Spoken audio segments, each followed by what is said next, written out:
إن الحمد لله نحمده ونستعينه ونستغفره ونعوذ بالله من شرور أنفسنا ومن سيئات أعمالنا من يهده الله فلا مضل له ومن يضلل فلا هادي له وأشهد أن لا إله إلا الله وحده لا شريك له وأشهد أن محمدا عبده ورسوله أما بعد فإن خير الحديث كتاب الله وخير الهدي هدي محمد صلى الله عليه وسلم وشر الأمور محدثاتها وكل محدثة بدعة وكل بدعة ضلالة وكل ضلالة في النار. رب اشرح لي صدري ويسر لي أمري واحلل عقدة من لساني يفقهوا قولي. رب أعوذ بك من همزات الشياطين وأعوذ بك رب أن يحضرون. أعوذ بالله السميع العليم من الشيطان الرجيم. إن أول بيت وضع للناس الذي ببكة مباركا وهدى للعالمين فيه آيات بينات مقام إبراهيم ومن دخله كان آمنا ولله على الناس حج البيت من استطاع إليه سبيلا ومن كفر فإن الله غني عن العالمين.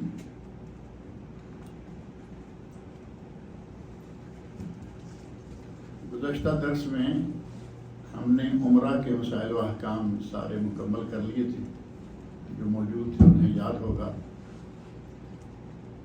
اور حج کے معاملہ میں اگر یہ کہا جائے کہ سب سے زیادہ مسائل جو ہیں وہ عمرہ مکمل کرنے تک ہی ہوتے ہیں، کیونکہ میقات کا بیان جیسا کہ 5 مقامات ذکر کیے تھے اس دن،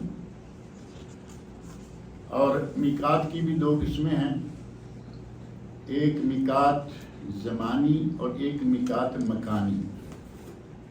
مکانی جو ذکر کر دی تھی، اور زمانی کا مطلب ہے کہ حج کا احرام کب باندھا جا سکتا ہے. عمرے کا احرام تو سارا سال کھلا ہے، جب چاہے کوئی باندھے، جب چاہے کوئی عمرہ کرے. لیکن حج کے لیے الحج اشہر معلومات، قرآن کریم میں اللہ نے فرمایا کہ حج کے مہینے مقرر ہیں، ان سے آگے پیچھے احرام حج نہیں باندھا جا سکتا. اگر کوئی چاہے کہ رمضان بڑا مقدس مہینہ ہے اور میں رمضان میں حج کا احرام باندھ لیتا ہوں، اس کا احرام شمار نہیں ہوگا. الحج اشہر معلومات وہ مہینے کون کون سے ہیں؟ ذوالقعدہ، ذوالحجہ اور ذوالحجہ اور شوال، ذوالقعدہ اور ذوالحجہ 3 مہینے، اور ذوالحجہ کے 13 تاریخ تک. اس کے بعد حج کا معاملہ جو ہے وہ ختم ہو جاتا ہے. تو یہ ہے میقات زمانی. اور میقات مکانی وہ کہ 5 جگہیں جہاں سے احرام باندھا جا سکتا ہے. اور پھر احرام باندھنے کا طریقہ، احرام کے کون کون سے مسائل ہیں وہ سارے، اور اسی طرح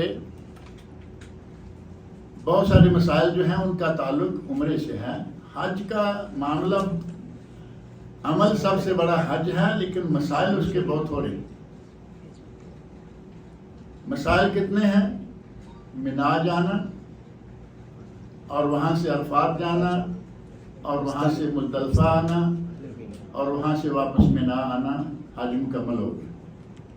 لیکن عمرہ گزشتہ درس میں آپ نے دیکھا کہ بہت سارے مسائل اس کے متعلقہ تھے جو الحمدللہ ذکر ہو گئے ہیں. اب حج جو ہے وہ کب شروع ہوگا؟ حج تک جو لوگ مکہ مکرمہ میں موجود ہیں ان کے لیے ضروری ہے کہ وہ کوشش کر کے مسجد حرام میں، حرم شریف میں نمازیں پڑھیں. اور بعض اہل علم نے کہا ہے کہ پورے کا پورا مکہ جو حدود حرم کے اندر کا حصہ ہے وہ سارا ہی حرم ہے، جہاں بھی نماز پڑھیں گے انشاءاللہ 1,00,000 نماز کا ثواب ملے گا. یہی وجہ ہے کہ بعض بڑے بڑے ائمہ، بڑے بڑے علماء، بڑے بڑے مفتی حضرات جو ہیں وہ حج کے دنوں میں، خاص طور پر جو سعودی ہیں، وہ حرم میں نہیں جاتے، کم جاتے ہیں. جمعہ کے لیے ادارے چلے گئے، ورنہ وہ اپنی اپنی مسجدوں میں نماز پڑھتے ہیں، کیونکہ ان کے نزدیک پورے کا پورا حرم جو ہے وہ 1,00,000 نماز کے ثواب والا ہے. لہذا حاجی کو چاہیے کہ جب وہ عمرہ سے فارغ ہو جائے تو مکہ میں ٹھہرے اور حرم میں نماز پڑھنے کی کوشش کرے، خاص طور جو باہر سے گئے ہوئے ہیں، اور اس میں سستی نہ کرے۔ 8 تاریخ تک اس نے نارمل سادہ لباس میں رہنا ہے، اور 8 تاریخ جسے یوم ترویہ کہا جاتا ہے، یوم ترویہ 8 ذو الحج کو اس نے احرام باندھنا ہے، اور یہ احرام ہوگا حج کا احرام۔ حج کے احرام کی نیت جیسا کہ گزشتہ درس میں یہ بات ذکر کی تھی، اللہم لبیک بالحج، یہ کلمات ہیں، یا لبیک اللہم بالحج، وہی 3 لفظ ہیں۔ یہ الفاظ کہہ کر آپ نے احرام باندھنا ہے۔ احرام کی پھر وہی ساری پابندیاں جو کہ عمرہ کے لیے تھیں، طریقہ باندھنے کا وہی جو عمرہ کے لیے تھا۔ البتہ ایک چیز بطور خاص ذہن میں رکھیں، عمرے کے وقت وہ بات رہ گئی تھی کہ اگر کوئی احرام کی حالت میں میاں بیوی ہیں دونوں، اور انہیں رہائش بھی ایسی مل گئی، آج کل تو حج جو ہے وہ بہت اقسام کا ہے نا، ایک لگژری حج آ گیا ہے، وہ 5 سٹار حج بھی کہتے ہیں، لگژری حج بھی کہتے ہیں، کہ میاں بیوی ہیں، ان کا اپنا کمرہ ہے، مینا میں بھی کمرہ، ہر جگہ ان کے لیے اپنا انتظام ہے۔ یہ انتظامات لیں حسب توفیق، لیکن اگر احرام کی حالت میں میاں بیوی نے کہیں جمع کر لیا تو اس کا حج بھی باطل ہو جائے گا، آئندہ سال حج کرنا فرض ہو جائے گا، اور 1 اونٹ کی قربانی بھی دینا۔ باقی کسی میں ہے کہ بال کاٹ لیا، 6 مسکین کو کھانا دے دیا، 3 روزے رکھ لیے یا قربانی کر لی، اگر یہ میاں بیوی کا تعلق قائم ہو گیا بوسکنار اور جماع، تو اس سے کم کوئی کفارہ نہیں، حج وہ باطل ہو گیا، اگلے سال حج فرض ہو گیا پھر، اور 1 اونٹ کی قربانی کرنا واجب ہو گیا۔ لہذا احرام کے جو محرمات ہیں، جن چیزوں سے بچنا ضروری ہے، ان میں سے یہ چیز بطور خاص ذہن میں رہنی چاہیے۔ 8 تاریخ کو احرام باندھیں، اور نبی اکرم صلی اللہ علیہ وسلم کی سنت یہ ہے کہ 8 تاریخ کو آپ ظہر سے پہلے مینا چلیں جائیں۔ اب اوقات جو ہیں وہ گزشتہ درس میں نے یہ بات ذکر کی تھی کہ اوقات میں ہماری کچھ مجبوریاں ہیں۔ ہماری نیت یہ ہے سنت کے مطابق ہم پورے کا پورا حج اور عمرہ کریں گے، لیکن ہمیں سنت کے مطابق کرنے نہیں دیا جاتا۔ آپ کو کوئی جدہ میں ہے، کوئی کہیں ہے، وہ کہیں گے جی ہمارے پاس آ کر آپ فلاں تاریخ کو ہم سو جوائن کر لینا۔ اب جوائن کرنے والا کہہ رہا ہے کہ آپ آئیے ہمارے پاس عصر کو جدہ میں، کوئی کہہ رہا ہے کہ مغرب کو جدہ میں، وہاں سے وہ لے کے جائیں گے آپ کو 8 تاریخ کو حرم میں عمرہ کرائیں گے، اور لوگوں کو یہ کہہ دیا جاتا ہے کہ حج قران کرنا ہے، جبکہ حج قران کرنے کے لیے شرط ہے کہ اس کے پاس قربانی ہو، قربانی جیب والی نہیں، قربانی ساتھ لے کے جائے۔ اگر وہ قربانی نہیں ہے تو وہ حج قران نہیں کر سکتا، اسے حج تمتع یا افراد کرنا ہوگا۔ تو وہ اپنی گنجائشیں سوچ کے لوگوں کو قران کرا رہے ہیں، جبکہ نبی صلی اللہ علیہ وسلم نے یہ خاص بات فرمائی تھی کہ اگر لو استقبلت من امری مستدبرت لما سقت الحدی، اگر کبھی مجھے حج قران کی ان مشقتوں کا علم ہوتا جو اب ہوا ہے تو میں قربانی ساتھ نہ لاتا، بلکہ عمرہ کر کے احرام کھول دیتا اور 8 تاریخ کو پھر احرام باندھتا۔ جس حج کی نبی اکرم صلی اللہ علیہ وسلم نے تمنا فرمائی ہے، خواہش فرمائی ہے، وہ حج اہل علم نے کہا کہ افضل ترین حج ہے، اگرچہ آپ نے کیا قران لیکن تمنا تمتع کی فرمائی۔ کاروباری لوگ جو ہیں وہ لوگوں کو قران کرائیں گے تاکہ ایک ہی چکر میں سارا کچھ ہو جائے۔ جدہ سے گاڑی میں ڈالا، مکہ سے ہوتے ہوئے مینا، اور جانا ہے ظہر کی نماز مینا میں پڑھنی ہے۔ 8 تاریخ کی یوم ترویہ کی نماز ظہر مینا میں، عصر مینا میں، مغرب مینا میں، عشاء مینا میں، فجر بھی مینا میں، لیکن آپ کو نہ وہ فجر وہاں پڑھنے دیں گے، نہ وہاں وہ ظہر، نہ عصر۔ کب آپ گئے؟ رات کو کسی وقت گئے، وہاں دیکھا کہ یہ ہمارا کیمپ ہے، یہ ہماری فیسلٹیز ہیں جو ہمیں ملنا ہے، آدھی رات بجے 2 بجے خاص طور پر یہ اعلان ہو جاتا ہے جی تیار ہو جاؤ، ہم عرفات کے لیے نکل رہے ہیں، جبکہ 5 نمازیں مینا میں پڑھنا سنت ہے اس دن اور رات میں۔ 8 تاریخ یوم ترویہ کا کام ہی یہ ہے کہ 5 نمازیں مینا میں، اور حاجی حضرات کو رات کو لے کے جائیں گے، عشاء بھی گزر جائے گی، حرم میں ہی وہاں پہنچائیں گے، تو ظاہر ہے کہ فجر سے پہلے لے کے جائیں گے، ایک بھی نماز مینا میں نہیں پڑھ پائیں گے پہلی رات، جبکہ یہ خلاف سنت عمل ہے۔ اور ہم نے گزشتہ درس میں بھی کہا تھا اور جمعہ میں بھی یہ بات کہی تھی کہ ہمیں کچھ اپنی طرف سے بھی محنت کر لینی چاہیے، تھوڑا سا خرچہ کر کے۔ آپ کو انہوں نے کہا کہ فلاں تاریخ کو فلاں وقت ہمارے پاس آ جائیے، آپ اسے 1 دن پہلے جائیے، عمرہ کیجئے اور مکہ میں ٹھہر جائیے، انہیں کہیے جب مکہ میں آؤ گے ہم آپ کو جان کر لیں گے، اللہ سے آپ کا وقت پر وہاں پہنچنا، عمرہ وقت سے پہلے کر لینا، مینا میں ڈیرا لگاؤ، ان سے آپ کے پاس نمبر یہ وہ سارا جو بیلٹ دیتے ہیں وہ ساری چیزیں موجود ہوتی ہیں۔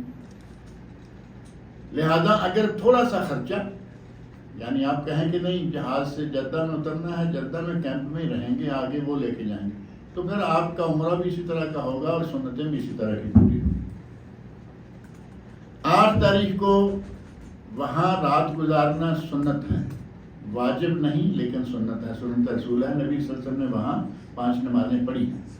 اگر حج مبرور کرنا ہے، جس کے بارے میں نبی صلی اللہ علیہ وسلم نے فرمایا الحج المبرور لیس لہ جزاء الا الجنہ، حج مبرور کی جزا تو جنت ہی ہے، تو حج مبرور پر تبھی ہوگا نا کہ نبی صلی اللہ علیہ وسلم کی سنت کے مطابق حج کیا جائے۔ لوگوں کی بچت اور ہماری مجبوریاں، اللہ تعالیٰ سب کا حج مبرور بنائے۔ آپ نے وہاں سے عرفات کی طرف روانہ ہونا ہے۔ مینا کی نمازوں کے بارے میں وہاں بہت سا مسئلہ پیدا ہو جاتا ہے کیمپوں میں، ہر کیمپ میں اپنی طبیعت کے لوگ، کسی کیمپ میں جمع کر کے قصر کر کے پڑھی جا رہی ہیں، ظہر عصر عشاء 2 رکھتے ہیں، کسی کیمپ میں پوری پڑھی جا رہی ہیں، اور کہیں ایک ہی کیمپ میں 2 جماعتیں، ایک وہ ہیں جو پوری پڑھ رہے ہیں اور ایک وہ ہیں جو کہ قصر کر رہے ہیں، جبکہ نبی اکرم صلی اللہ علیہ وسلم نے حج کے موقع پر مینا میں، مزدلفہ میں، عرفات میں کہیں بھی کوئی نماز پوری نہیں پڑھی۔ جب آپ نے ساری نمازیں قصر کی ہیں تو ہمارے مولوی پاکستان سے، انڈیا سے پکی کر کے بھیجتے ہیں، دیکھو وہاں نمازیں پوری پڑھنی ہیں، نبی صلی اللہ علیہ وسلم کی سنت کی خلاف ورزی ہوتی ہے تو ہوتی رہے، مولوی کا فرمان اس کے خلاف نہیں جانا، یہی ہوگا نا۔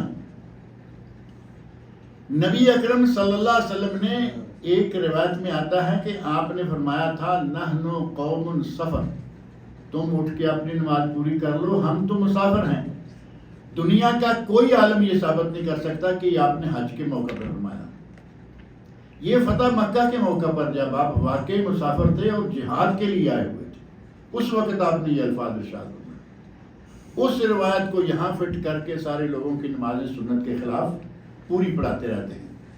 یہ دن بھی اور اگلے جو 3 دن ایام تشریق کے ہیں وہ بھی ساری نمازیں پوری پڑھائیں گے، جبکہ سنت کیا ہے؟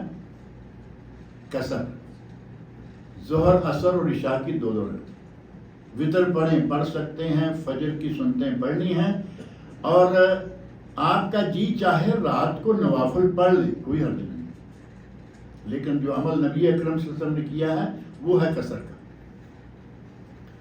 آپ عرفات پہنچ گئے، وہاں کبھی تو جا کے فجر کی نماز پڑھا دیتے ہیں، اور ایسا ہوا کہ رات فجر پڑھ کے سورج نکلنے کے بعد نبی صلی اللہ علیہ وسلم روانہ ہوئے مینا کی طرف، مینا سے عرفات کی طرف، اور ہمارا قافلہ جو ہے وہ فجر سے بھی پہلے، کہا کہ شاید راستے میں پریشانی آئے، قافلہ فٹافٹ نکل گیا، فجر کی نماز جا کے عرفات میں پڑھی، جبکہ یہ عمل بھی خلاف سنت ہے۔ وہاں دن چڑھے جانا ہے، دن چڑھے جب آپ مینا سے نکلیں گے تو وہاں تو دن چڑھے پہنچے گے نا، سنت یہ ہے۔ لیکن اگر کوئی کاروان کی مجبوری کے تحت چلا جاتا ہے تو جائے، اور اگر کوئی ہمت کر لیتا ہے کہ نہیں ہم اپنا ارینجمنٹ کر لیں گے، فجر کے بعد یہاں سے نکلیں گے، تو وہ سنت کے مطابق کر سکتا ہے۔ اس کو ممکن ہے کچھ پیدل بھی چلنا پڑے، ممکن ہے 4 پیسے بھی خرچ کرنے پڑیں، لیکن عمل سنت کے مطابق ہو جائے۔ اب یہ آپ لوگوں کا اپنا اختیار ہے کہ کیا کرنا ہے، لیکن یدی حج چاہیے اس میں تو پھر چلنا بالکل ہی نہیں بنتا، اور اگر مسنون حج چاہیے تو پھر محنت بھی اور تھوڑی بہت رقم بھی لگ جائے گی۔ آپ عرفات میں پہنچ گئے، نبی اکرم صلی اللہ علیہ وسلم کا ارشاد ہے الحج و عرفہ، حج تو نام ہی وقوف عرفات کا ہے، یعنی اگر کسی نے سارے کا سارا معاملہ، سارے مسائل و احکام پورے کر لیے لیکن عرفات میں نہیں پہنچ سکا، اس کا حج نہیں ہوگا، اس کی ساری محنت حج نہیں ہوگا، اللہ ثواب دے گا جو اس نے کر لیا۔ اور عرفات میں کتنا ٹھہرنا ضروری ہے، اگر کسی کو یہ علم ہو جائے تو اس کے لیے بڑی آسانی ہے۔ ایک ہمارے یہاں تو یہی ہے نا کہ دن کو وہاں سارا دن رہنا ہے، فجر سے پہلے جا کے وہاں بٹھا دیا، اور پھر مغرب سے پہلے تو وہاں سے خیر نکلنے نہیں دیتے۔ یہ بھی اچھا ہے کہ گورنمنٹ نے باقاعدہ سارے گیٹ بند کر رکھے ہوتے ہیں، نکلیں گے اب تب جب مسجد نمرہ میں مغرب کی اذان ہوگی تو ساتھ ہی وہ سارے گیٹ کھول دیتے ہیں، کیونکہ عرفات میں مغرب کی نماز نہیں ہوتی۔ بہرحال ایک صحابی مزدلفہ میں فجر کی نماز کے بعد نبی اکرم صلی اللہ علیہ وسلم کے ساتھ شامل ہوتا ہے اور کہتا ہے کہ یا رسول اللہ، میں فلاں پہاڑوں کی ایک وادی سے آیا ہوں اور مجھے نہیں معلوم کہ عرفات کون سی جگہ ہے اور جبل رحمت کون سی پہاڑی ہے، میں ہر پہاڑ پر تھوڑا تھوڑا بیٹھتا آیا۔ دیکھیں لوگوں کا شوق، مسائل کا بھی علم نہیں، جگہ کا بھی علم نہیں، لیکن یہ پتا ہے کہ مجھے حج کرنا ہے۔ پہنچ گیا، کہتا ہے کہ میں ہر پہاڑ پر تھوڑا تھوڑا بیٹھتا آیا، جو وادی آئی تھوڑا سا بیٹھ گیا، چلتا ہے۔ اور فرمایا آپ نے کہ کیا تم نے فجر ہمارے ساتھ آ کے پڑھ لی ہے؟ کہا فجر میں آپ کے ساتھ پڑھ لی۔ آپ نے فرمایا تیرا حج انشاءاللہ مکمل ہو گیا۔ اب یہ ظاہر ہے کہ اس راستے میں عرفات بھی آتا تھا اور جبل رحمت بھی آتا تھا، وہ وہاں بھی تھوڑا سا بیٹھ کے آ گیا ہے۔ کس حصہ میں بیٹھا؟ ظاہر ہے کہ وہ بھی پیدل ہی تھا۔ تو اگر کوئی عرفات میں تھوڑا سا وقت بھی بیٹھ گیا تو اس کا حج انشاءاللہ ہو جائے گا۔ یہ نہیں ہے کہ حج نہیں ہوگا، مسئلہ یہ ہے کہ جتنی سنتیں کم ہوں گی اتنا ثواب کم ہوگا، لیکن حج اس کا ہو جائے گا۔ عرفات میں جو ہمارے یہاں عموماً مروج ہے وہ ہے کہ وہاں جب 10 بجے 11 بجے 12 بجے پہنچتے ہیں نا، جو دیر سے نکلتے ہیں سنت کے مطابق، تو وہ جاتے ہی پہلا انتظام ان کا یہ ہوتا ہے کہ بریانی کہاں ہے، آئس کریم کی مشینیں کہاں لگی ہیں، اب ڈھونڈتے پھر رہے ہیں، جبکہ یہ دن خالص عبادت کا اور ذکر الہی کا اور دعاؤں کا دن ہے۔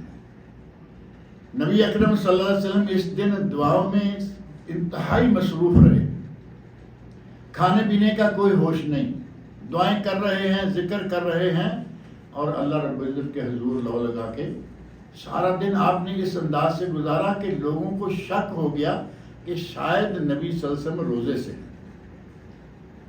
میں نے بریانی کا اور آئس کریم کا نام اس لیے لیا کہ ہم تو کھاتے پیتے سارا دن، دعا کبھی کر لی تو کر لی، نہیں تو عصر کے بعد تھوڑا سا وقت رکھا ہوا ہے وہ کھڑے ہو جائیں گے، جبکہ یہ سارا دن ذکر اور دعا کا دن۔ نبی اکرم صلی اللہ علیہ وسلم کی حج کی کیفیت بیان کرنے والے صحابی حضرت جابر رضی اللہ عنہ اور دیگر صحابہ کہتے ہیں کہ نبی صلی اللہ علیہ وسلم اس حد تک حج میں اور اذکار میں دعاؤں میں مصروف رہے، اور دعاؤں کا انداز کیا تھا؟ آپ اپنی اونٹنی پر سوار ہیں اور یہ سینے کے سامنے ہاتھ ہیں۔ گزشتہ درس میں میں نے ذکر کیا تھا کہ ہمارے ہاتھ سینے کے ساتھ عام طور پر ہوتے ہیں، کچھ لوگوں کو عادت ہے کہ وہ اس طرح دعا مانگتے ہیں، اور کئی لوگوں کو آپ نے دیکھا ہوگا کہ وہ ایسے دعا مانگتے ہیں۔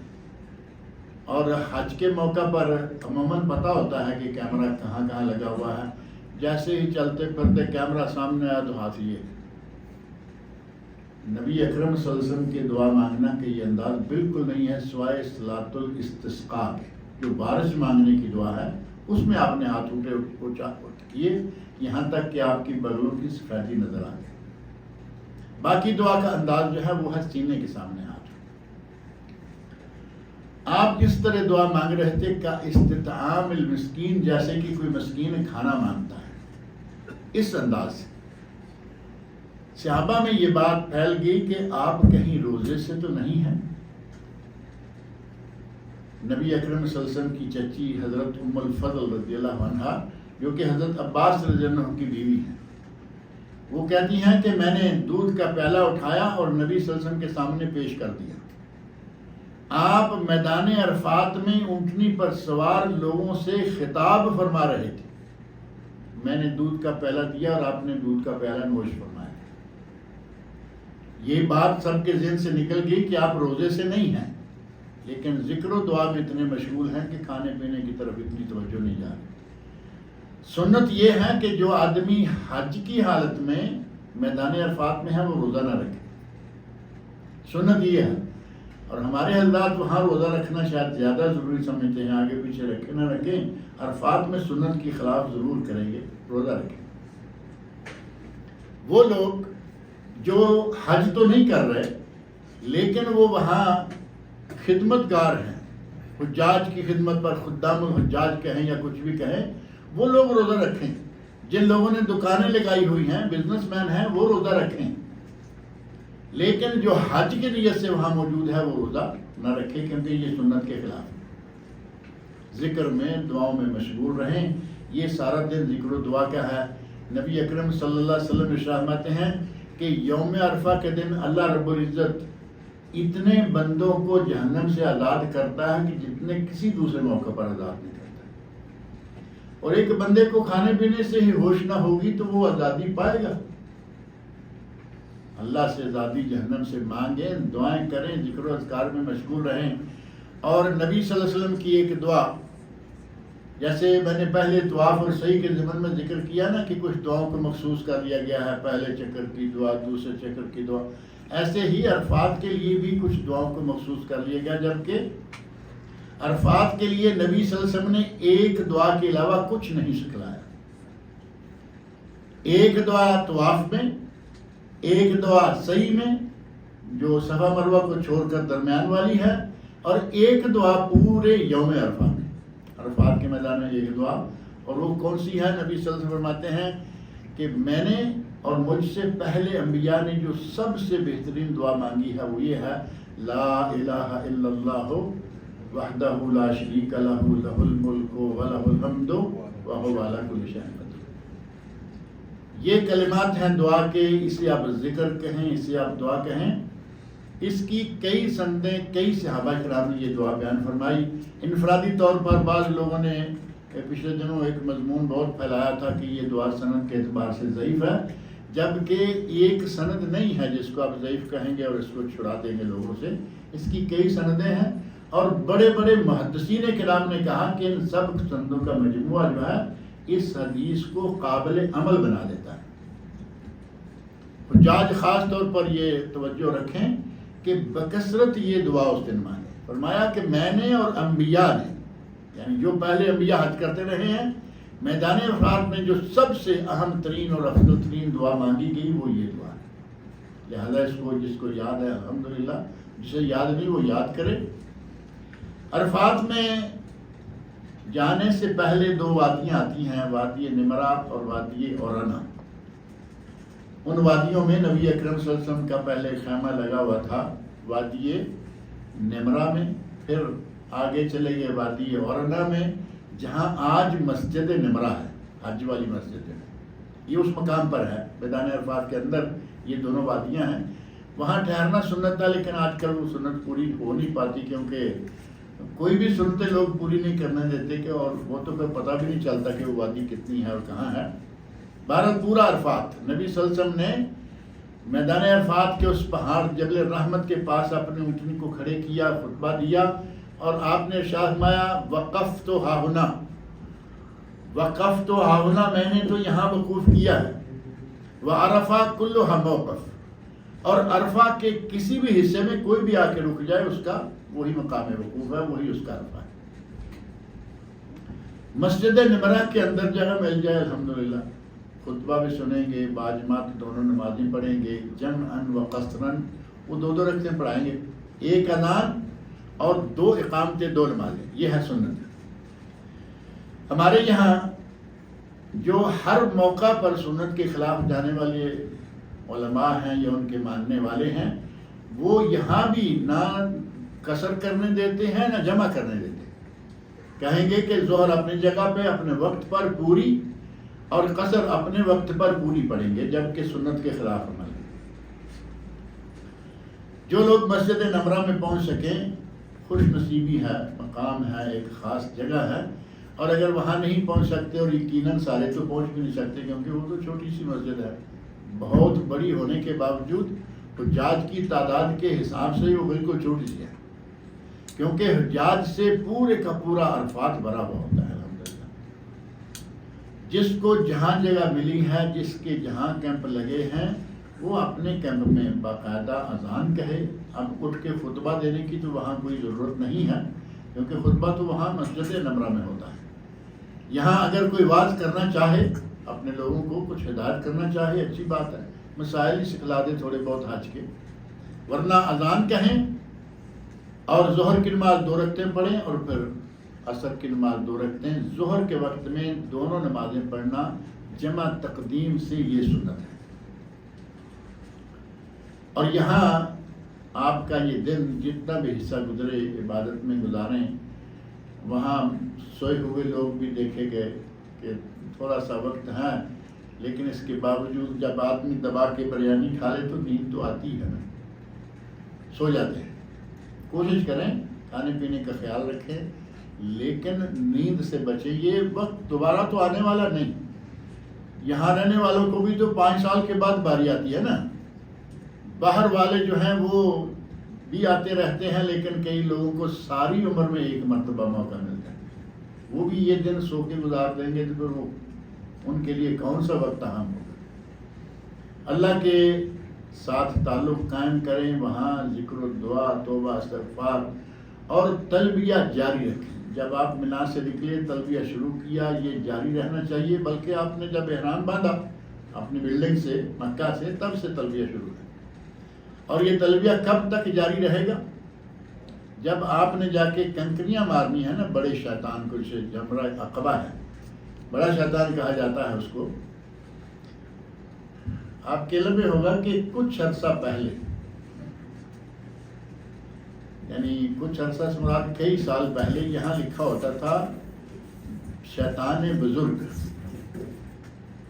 چھوٹا شیطان، بڑا شیطان، درمیانہ شیطان اور شیطان بزرگ، یعنی بڑا شیطان۔ بزرگ اصل میں بڑی عمر والے کا ہے۔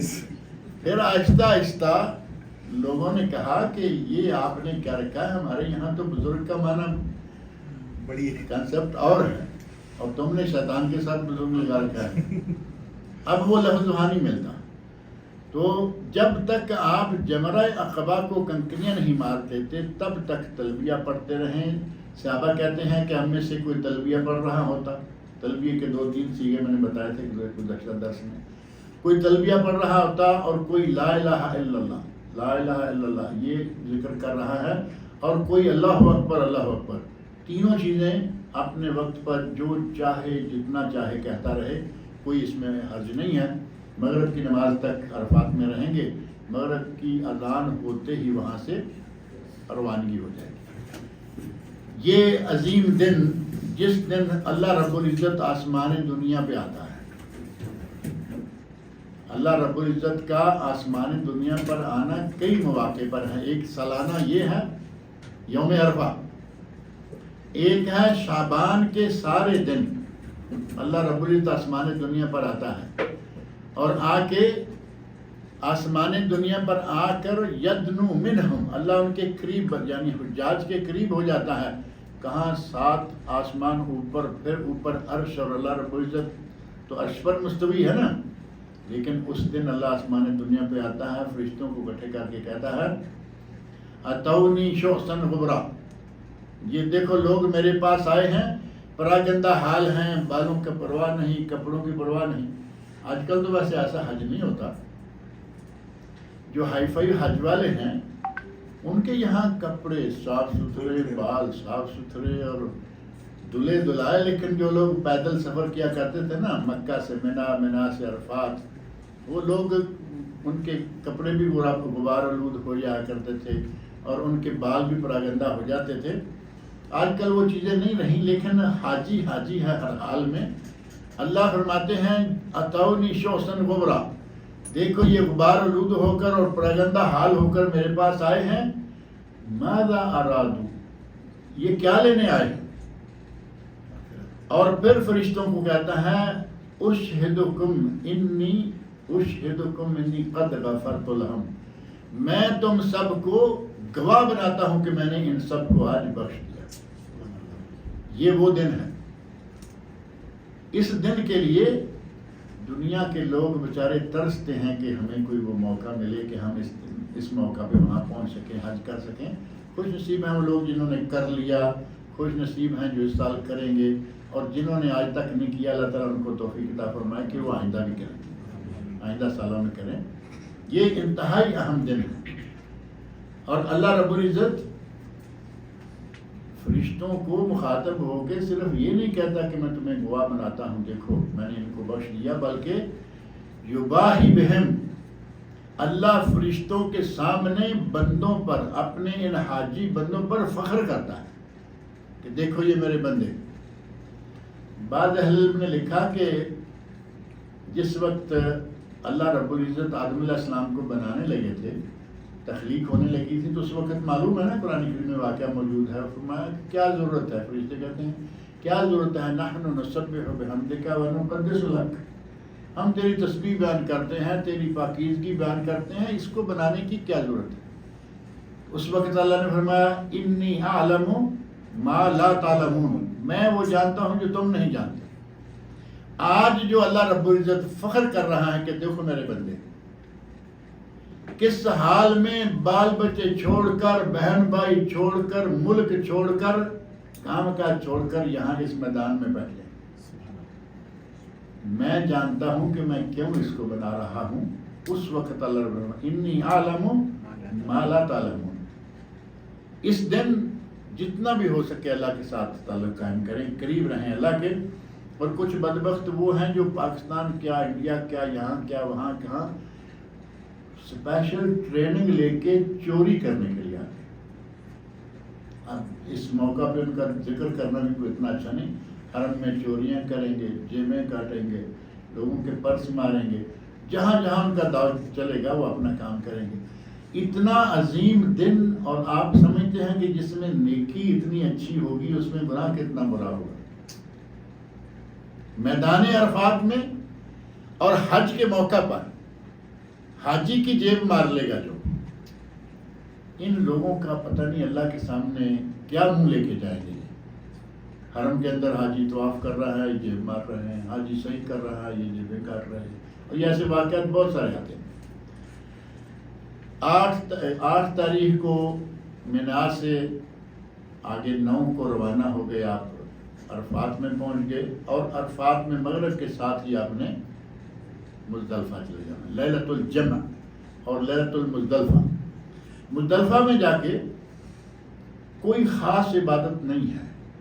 وہاں پہنچیں، جا کے پہنچتے ہی اذان اور مغرب کی نماز، اور پھر اذان اور عشاء کی نماز 2 رکھتے ہیں. مینا میں آپ چاہیں تو وطر پڑھیں اور روزانہ پڑھیں، بلکہ پڑھیں. فجر کی سنت اور وطر نبی صلی اللہ علیہ وسلم نے سفر میں بھی نہیں چھوڑے، حضر میں بھی نہیں چھوڑے. لیکن یہاں مزدلفہ میں کوئی ثابت نہیں کر سکتا کہ نبی صلی اللہ علیہ وسلم نے وطر پڑھے.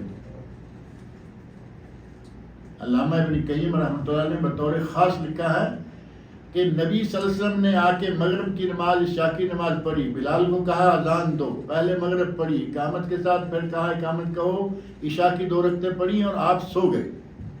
اور فجر کی نماز سے پہلے آپ بیدار نہیں ہوئے. تہجد نہیں ہوئی نا، تہجد نہیں ہوئی، وطر نہیں پڑھا. یہ واحد رات ہے کہ نبی صلی اللہ علیہ وسلم نے وطر بھی نہیں پڑھی. لہذا یہاں سنت یہی ہے کہ وہاں تہجد نہیں، آ کے آرام کریں اور فجر کی نماز عین اس کے صحیح وقت میں پڑھیں. اب دن چڑھنے کا انتظار نہ کریں جو ہمارے پاکستان انڈیا میں عادت ہے نا. لوگ انتظار کرتے رہتے ہیں، نہیں ابھی روشنی نہیں ہوئی. یہاں عربوں میں تو آپ دیکھتے ہیں نا کہ فجر کا وقت اول وقت میں جیسے ہی وہ پھوٹی انہوں نے نماز شروع کر دی، اذانیں شروع کر دی.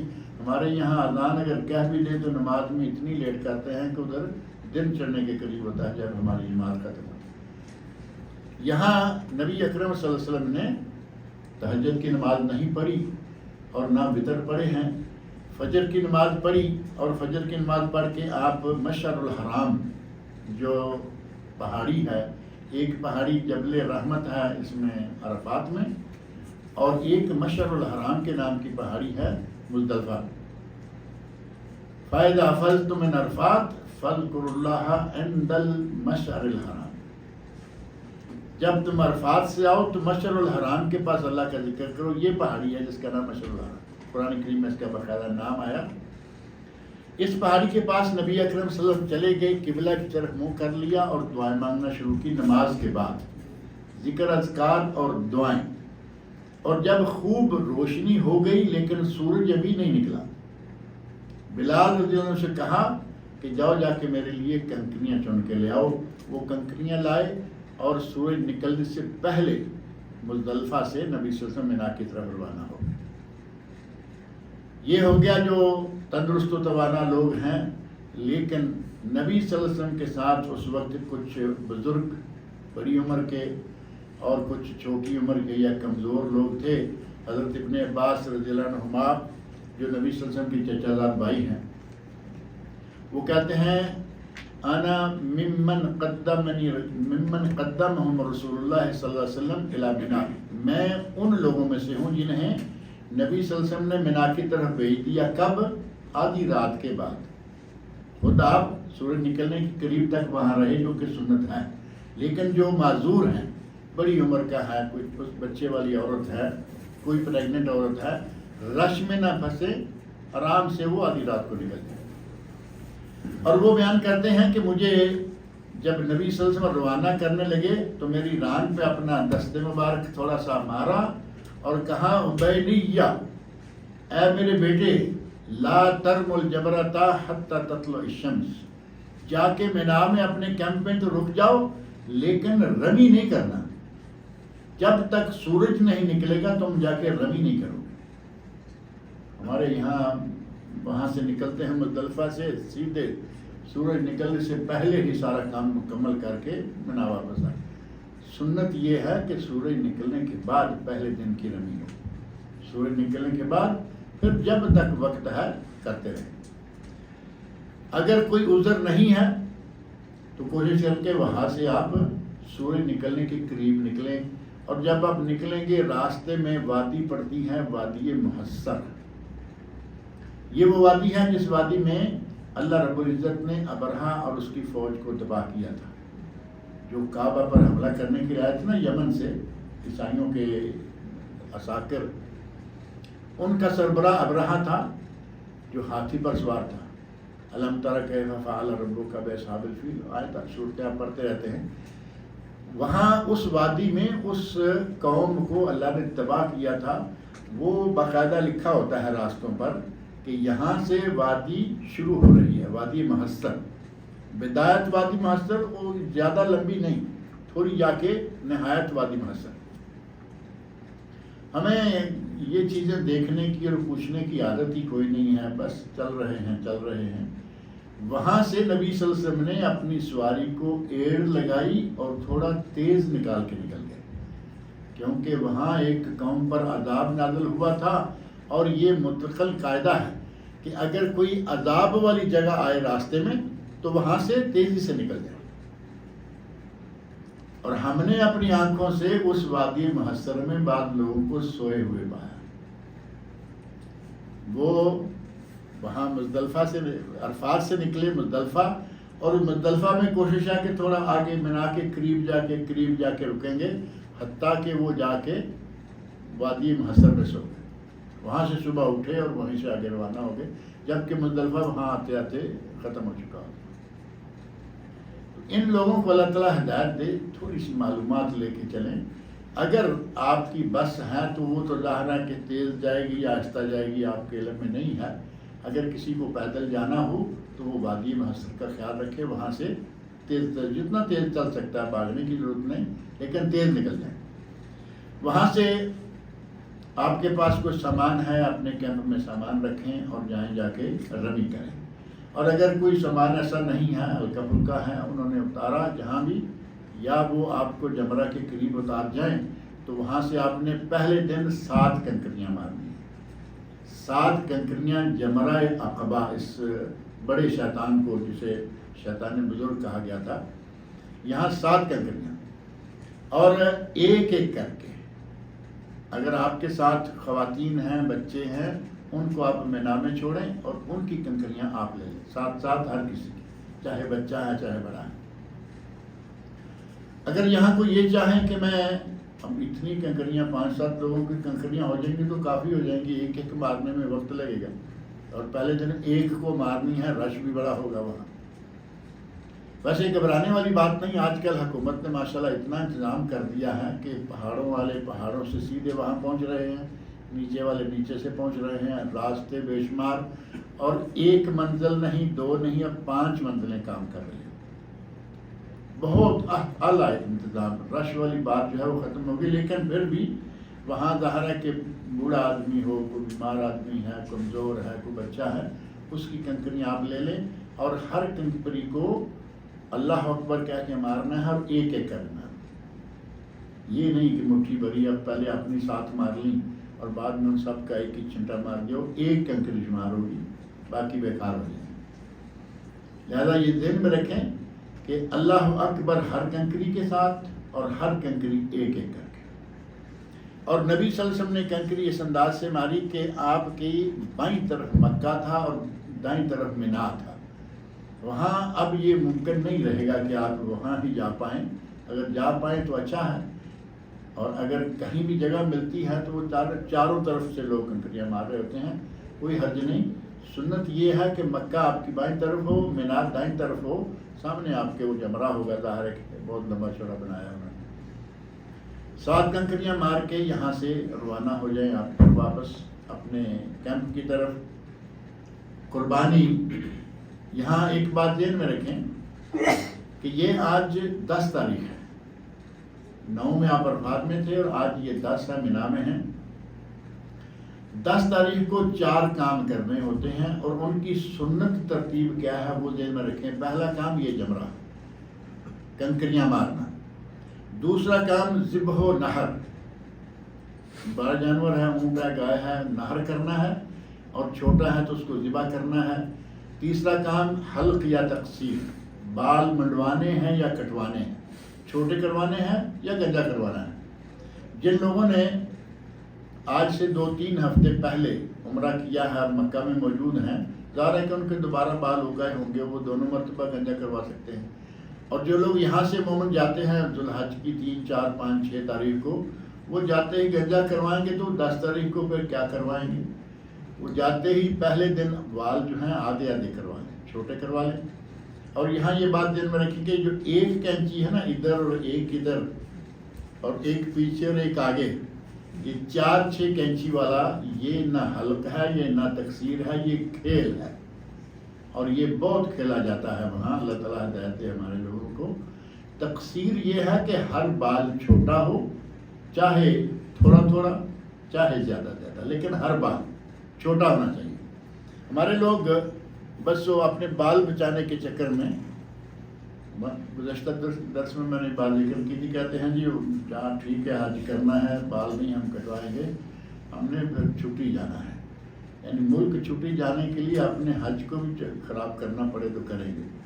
انشاءاللہ خراب نہیں ہوتا، لیکن یہ ذہن میں رہے کہ گنجا کروانے والے کے بارے میں نبی صلی اللہ علیہ وسلم نے 4 مرتبہ دعا کی، 4 میں سے 1 مرتبہ بال کٹوانے والے کے لیے، اور 3 مرتبہ گنجا کروانے والے کے لیے۔ اتنا فرق ہے گنجا کروانے کا۔ اللہم ارحم المحلقین، اور دعا کرنے والے کون ہیں؟ نبی اکرم صلی اللہ علیہ وسلم۔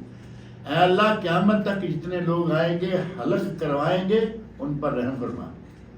1 مرتبہ، پھر دوسری مرتبہ، تیسری مرتبہ، صحابی بار بار کہتا رہا والمقصرین یا رسول اللہ، والمقصرین یا رسول اللہ، والمقصرین یا رسول اللہ۔ 3 مرتبہ اس نے کہا، آپ نے جا کے پھر کہا والمقصرین۔ آپ کو اندازہ ہو گیا ہوگا کہ بال منڈوانے اور بال کٹوانے میں کتنا فرق ہے۔ بہرحال، اور یہ 3 کام یہاں ہو گئے کہ آپ نے رمی بھی کر لی، جانور ذبح ہو گیا، وہ تو آپ ظاہر کی پرچیاں لے چکے، وہ سمجھ لیں کہ ذبح ہو گیا۔ رمی کر کے آپ اپنے بال منڈوائیں۔ کئی لوگ انتظار کر رہے ہوتے ہیں جی میسج آئے گا۔ یہ بات شاید کسی کے علم میں ہو، بلکہ ہونی چاہیے کہ میسج آپ سمجھ سکتے ہیں کہ 1,00,000 آدمی کے قربانی کے جانور کے گلے میں کوئی پٹی ہے اور وہ چھری چلاتے وقت پٹی سامنے آتی ہے اور میسج اس کو جاتا ہے، کیا یہ ممکن ہے؟ ایسے لوگوں کو پتہ نہیں کیا بنا رکھا ہے، لوگوں کو بلف کرتے رہتے ہیں۔ میسج آئے گا جی، وہ مختلف موقع پہ ویسے ہی چل رہا ہوتا ہے میسج کا سسٹم، کس کی قربانی کب ہوئی کوئی نہیں جانتا، اللہ عالم۔ بس آپ کا کام یہ ہے کہ آپ پیسے دے چکے، آپ سمجھیں کہ آپ کی قربانی ہو چکی، کنکریاں ماریں، قربانی سمجھیں ہو گئی، بال نکالیں۔ اور اگر قربانی اور بال نکالنے میں کچھ آگے پیچھے ہو جائے، حتیٰ کہ رمی میں، قربانی میں، بال نکالنے میں، طواف کرنے میں، ان 4 چیزوں میں کچھ آگے پیچھے ہو جائے، حرج کوئی نہیں انشاءاللہ۔ نبی اکرم صلی اللہ علیہ وسلم کے پاس آیا آدمی، آ کہتا ہے یا رسول اللہ رمی تو بعد ما امسیت، اے اللہ کے نبی میں نے تو شام کو جا کے رمی کی ہے، یعنی بال کٹوا لیے ہیں، قربانی کر لی ہے، شام کو جا کے رمی۔ فرمایا لا حرج، کوئی بات نہیں۔ کسی نے کہا کہ میں نے طواف پہلے کر لیا ہے، کسی نے کہا میں نے حلق پہلے کر لیا ہے، جو آیا ان 4 کاموں کے بارے میں آپ نے ترتیب اپنی جو ہے وہ واضح ہے، وہ پہلے رمی، پھر ذبح یا نحر، پھر حلق یا تقصیر، اس کے بعد طواف اور سعی، یہ ہے سنت۔ لیکن جس سے جو بھی آگے پیچھے ہو گیا آپ نے فرمایا لا حرج، کوئی بات نہیں، کوئی بات نہیں، یعنی جس نے آسانی کے ساتھ جو کر لیا ٹھیک۔ اور اگر اللہ تعالیٰ توفیق دے، ہمت ہو، تو اسی دن طواف افاضہ اور سعی کر لینا سنت ہے۔ بعض لوگ منا سے عرفات، عرفات سے مزدلفہ، مزدلفہ سے منا آتے آتے تھک جاتے ہیں۔ اگر تھک گئے، نازک مزاج آدمی تو ظاہر ہے کہ تھکتا ہی تھکتا ہے، لیکن اسی لیے میں نے دیکھا پاکستان انڈیا سے جو حاجی آتے ہیں نا، ان کو 1 مہینہ پہلے باقاعدہ یہ پیغام جاتا ہے، میں نے پیغام خود پڑھا ہے کہ حج پہ جانا ہے تو 1 مہینہ پہلے چلنے کی عادت ڈال لیں، تاکہ پہلے آدمی نہیں بھی چلتا، لیکن وہاں چونکہ نہ چاہتے ہوئے بھی چلنا پڑتا ہے۔ اب طواف کرنے کے لیے چلنا پڑے گا، صحیح کے لیے چلنا پڑے گا، اپنے ٹینٹ سے آتے جاتے ادھر ادھر چلنا پڑے گا، جہاں آپ کو بس اتارے گی وہاں سے آپ چل کے آپ کو حرم میں داخل ہونا۔ حرم شریف آپ کو معلوم آپ کتنا ہو گیا؟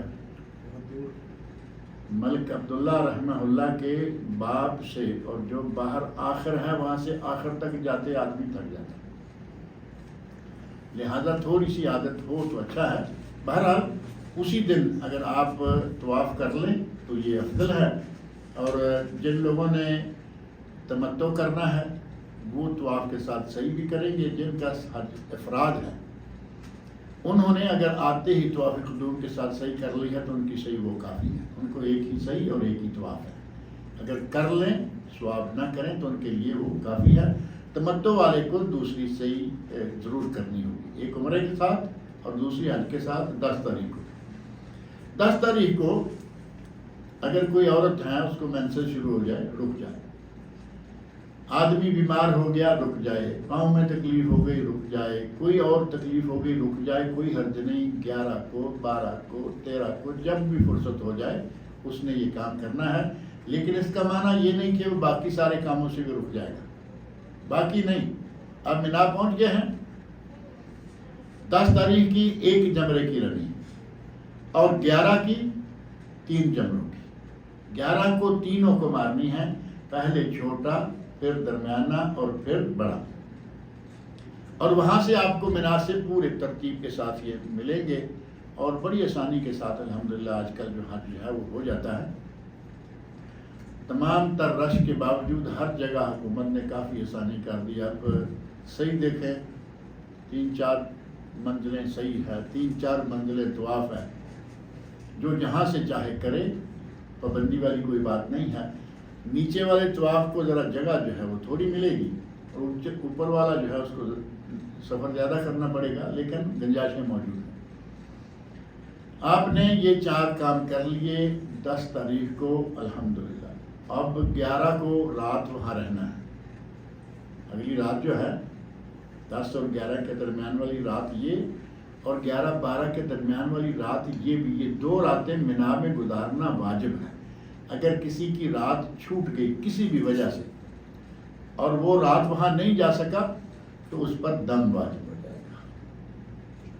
یہ خیال رکھیں، بعض لوگ 10 تاریخ کو نکلتے ہیں کہ چلیے کھا پی کے سارا آرام کر کے نہا دھو کے شام مغرب عشاء کے قریب کہا کہ جا کے طواف کر کے آ جاتے ہیں۔ ٹائم سیٹنگ بہت ضروری ہے، وہاں جا کے واپس آنے پہ ہو سکتا ہے کہ آپ کو دن چڑھ جائے۔ عشاء کے وقت آپ جاتے ہیں مینا سے مکہ، تو مکہ سے جو طواف کا وقت ہے، صحیح کا وقت ہے، وہاں اتنا رش ہوتا ہے کہ چل نہیں پاتا آدمی۔ گزشتہ درس میں نے ذکر کیا تھا کہ میں نے بذات ہی، ظاہر کوئی دوسری دنیا بھی اس وقت بے شمار سی، میں نے بذات ہی ایک نماز کی 4 رکعتیں کھڑے کھڑے مکمل کی۔ طواف کے دوران اتنا رش تھا، 4 رکعتیں رکوع کرنے کی بھی کوئی موقع نہیں، جگہ نہیں، سجدہ تو بعد کی بات ہے۔ کھڑے کھڑے اشارے سے 4 رکعتیں، پورے کا پورا حرم جو ہے وہ، جو باہر والے ہیں دور والے ہیں جن کو جگہ ملی ہوئی ہے پڑھ رہے ہیں، جو لوگ طواف والی جگہ مطاف کے اندر تھے ان میں سے کوئی سجدہ نہیں کر رہا ہے۔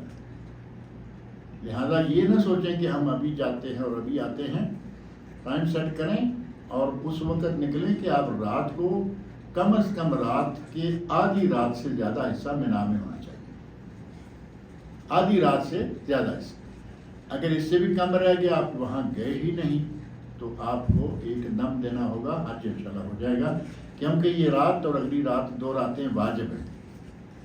ان ایام تشریق ان کو کہا جاتا ہے 11، 12 اور 13۔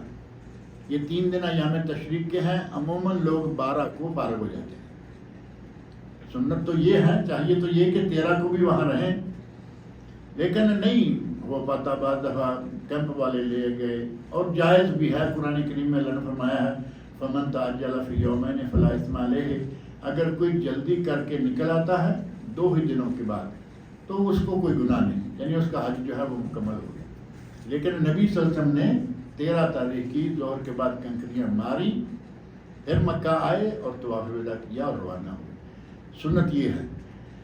اور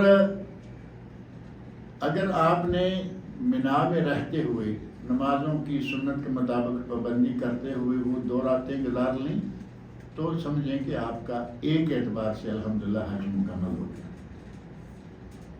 مینا میں رہیں یا آپ کے کاروان والے مینا کے ٹینٹوں میں رکھیں یا مکہ میں رکھیں، جتنے دن بعد میں رکیں نمازیں پڑھیں باجماعت۔ اور وہاں مکہ سے نکلنے سے پہلے آخری اہم عمل ہے طواف وداع۔ طواف وداع بھی جس طرح وہ راتیں واجب ہیں، اسی طرح طواف وداع بھی واجب ہے۔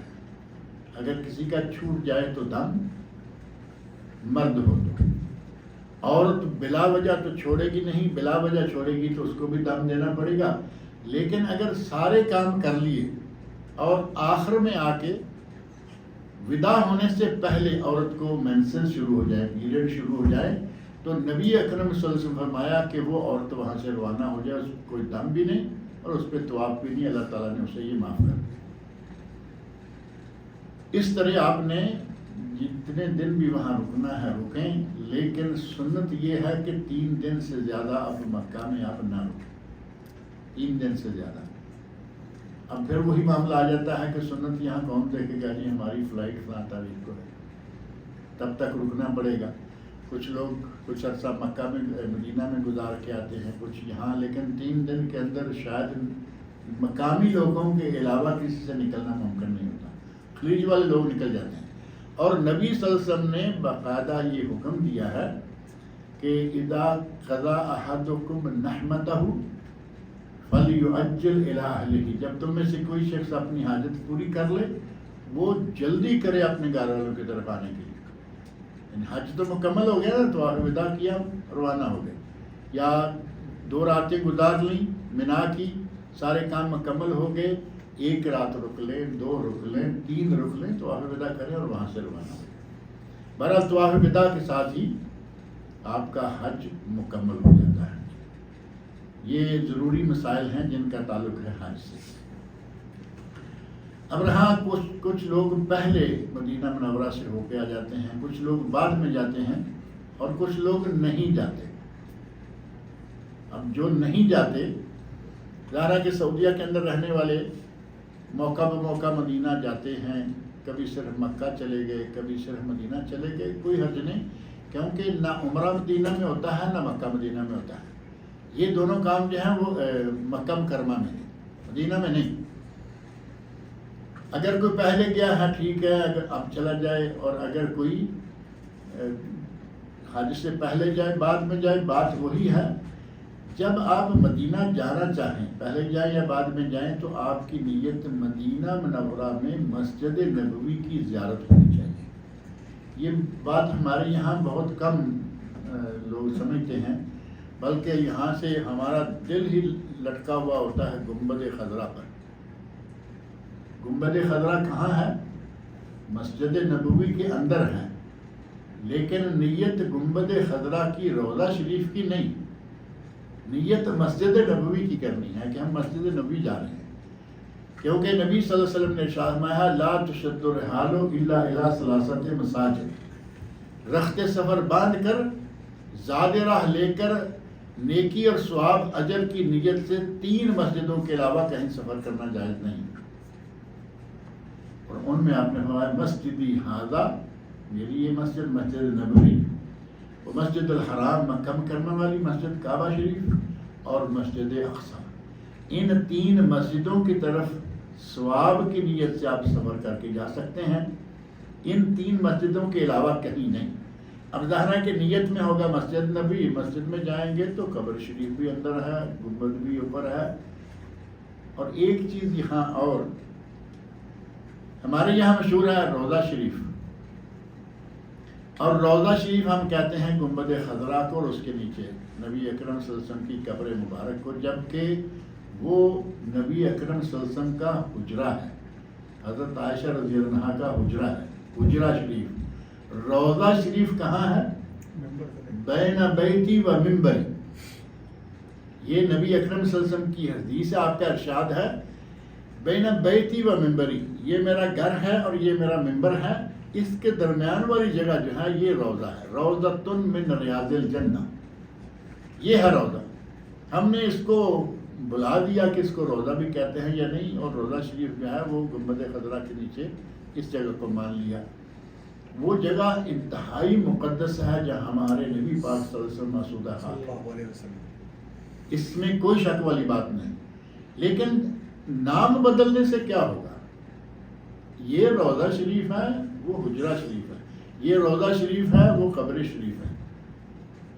اور جس جگہ پر نبی اکرم صلی اللہ علیہ وسلم موجود ہیں، اس جگہ کا مقام کسی کے نزدیک بھی کم نہیں ہے. لیکن اسے نبی صلی اللہ علیہ وسلم نے فرمایا کہ یہ جنت کے باغیچوں میں سے ایک باغیچہ ہے. لہذا 2 رکعتیں 4 رکعتیں دعا کہاں جا کے کرتے ہیں؟ قبر شریف میں داخل ہو کے تو نہیں کرتے نا. اس روضہ میں ہر کسی کی کوشش ہوتی ہے کہ جگہ مل جائے. 2 رکعتیں پڑھیں، بہت اچھی بات ہے. مسجد نبوی میں داخل ہونے کی وہی دعا جو معروف ہے، عام مسجد میں جانے والی وہی دعا کریں، مسجد نبوی میں داخل ہو جائیں اور اندر جا کے جہاں جگہ ملے 2 رکعت نماز پڑھ کے پھر بیٹھیں. یہ جو تحیۃ المسجد ہے. پھر آپ آگے گزرے جائیں، اور اگر اس روضۃ الجنہ میں 2 رکعتیں پڑھ سکیں، 4 پڑھ سکیں، 6 پڑھ سکیں، بیٹھ سکیں، کچھ اپنے لیے اپنے عزیز و اقارب کے لیے دعائیں کر سکیں تو بہت اچھی جگہ ہے، کیونکہ یہ روضۃ الجنہ ہے، جنت کا باغ ہے. اور یہاں بہت لمبی دیر کے لیے بیٹھے رہنا یہ بھی مناسب نہیں، تاکہ دوسروں کو بھی موقع ملے. اب ہماری عادت ہے ہر جگہ ہم بس اپنا ایسے کہ اینٹ لگا لیتے ہیں، وہ نہ کریں، دوسروں کو موقع دیں. سپاہی بھی موقع پر موقع جو زیادہ دیر کرتا ہے اس کو اٹھاتے رہتے ہیں. یہاں 2 رکعتیں پڑھ لی آپ نے اور آگے بڑھ جائیے. آگے نبی اکرم صلی اللہ علیہ وسلم، پھر حضرت ابوبکر صدیق رضی اللہ عنہ، اور پھر حضرت عمر فاروق رضی اللہ عنہ، ان کی قبور ہیں۔ پہلی قبر پر السلام علیکہ یا رسول اللہ ورحمۃ اللہ وبرکاتہ، یہ کلمات آپ کہہ سکتے ہیں۔ آگے السلام علیکہ یا ابوبکر صدیق، السلام علیکہ یا عمر الفاروق رضی اللہ عنہما، ان کلمات سے صحابہ کرام سلام کیا کرتے تھے۔ اور حضرت عبداللہ بن عمر رضی اللہ عنہما جو کہ حضرت عمر فاروق کے بیٹے ہیں، کتب حدیث میں ان کا سلام اس طرح مذکور ہے: السلام علیکہ یا رسول اللہ، السلام علیکہ یا ابوبکر، السلام علیکہ یا اباتا۔ یا اباتا کا معنی ہے ابا جان، ان کے تو والد تھے، تو ظاہر ہے کہ وہ نام نہیں لے رہے، یعنی السلام علیکہ یا اباتا، اے میرے ابا جان السلام علیکم۔ یہاں پہ صرف اتنا کہنا کافی ہے، آپ نے درود السلام کر لیا، اور نبی اکرم صلی اللہ علیہ وسلم کے لیے آپ کچھ اور کلمات مختصر سے: اشہدو، میں یہ گواہی دیتا ہوں، انکا بلغت الرسالہ وادیت الامانہ ونصحت الامہ، اے اللہ کے نبی میں یہ گواہی دیتا ہوں کہ آپ نے رسالت کا حق ادا کر دیا، اللہ نے جو امانت آپ کے ذمہ لگائی تھی وہ آپ نے ادا کر دی، ونصحت الامہ، اور آپ نے امت کو نصیحت کر دی، خیر خواہی کر دی۔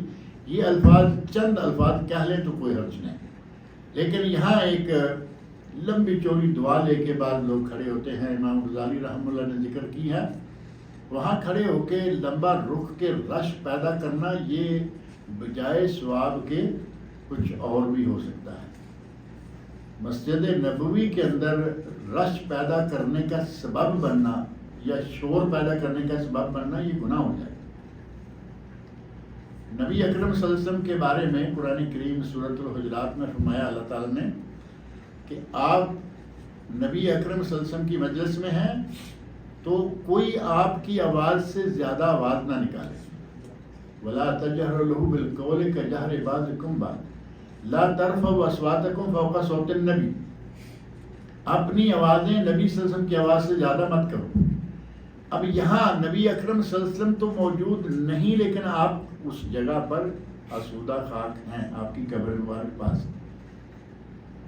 حضرت عمر فاروق کے زمانے میں کچھ دو نوجوان مسجد نبوی میں کہیں دور بیٹھ کے باتیں کر رہے تھے، ان کی آواز تھوڑی بلند ہوئی تو آپ نے ان کو کنکریاں ماری اور بلایا۔ آئے تو کہا کہاں سے ہو؟ تو انہوں نے کہا کہ ہم کہیں کسی وادی سے آئے ہیں۔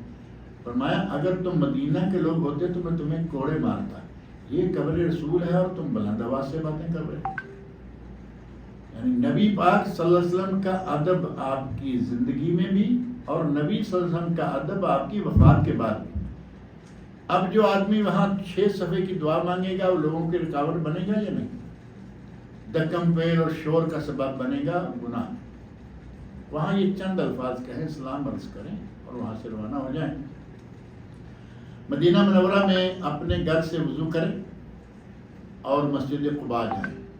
من توضأ فی بیتہ، جو آدمی اپنے گھر سے وضو کرے، جو آدمی مسجد نبوی میں ٹھہرا ہوا ہے مسجد نبوی سے کر لے، ہوٹل میں ٹھہرا ہے ہوٹل سے کر لے، اور قباء جائے وہاں ایک نماز پڑھ لے تو پورے ایک عمرے کے برابر ثواب ہوگا۔ یہ مس نہ کریں کیونکہ مدینہ منورہ کا یہ ایک عمرہ ہے۔ وہاں بیت اللہ تو نہیں، لیکن مسجد قباء کو اللہ تعالیٰ نے اتنی شرف اور مقام سے نوازا ہے کہ جو آدمی گھر سے وضو کر کے وہاں جائے، اور نبی صلی اللہ علیہ وسلم ہر ہفتے، یہ بھی نہیں کہ کبھی کبھار، ہر ہفتے وہاں جایا کرتے تھے، نماز پڑھ کے آتے تھے۔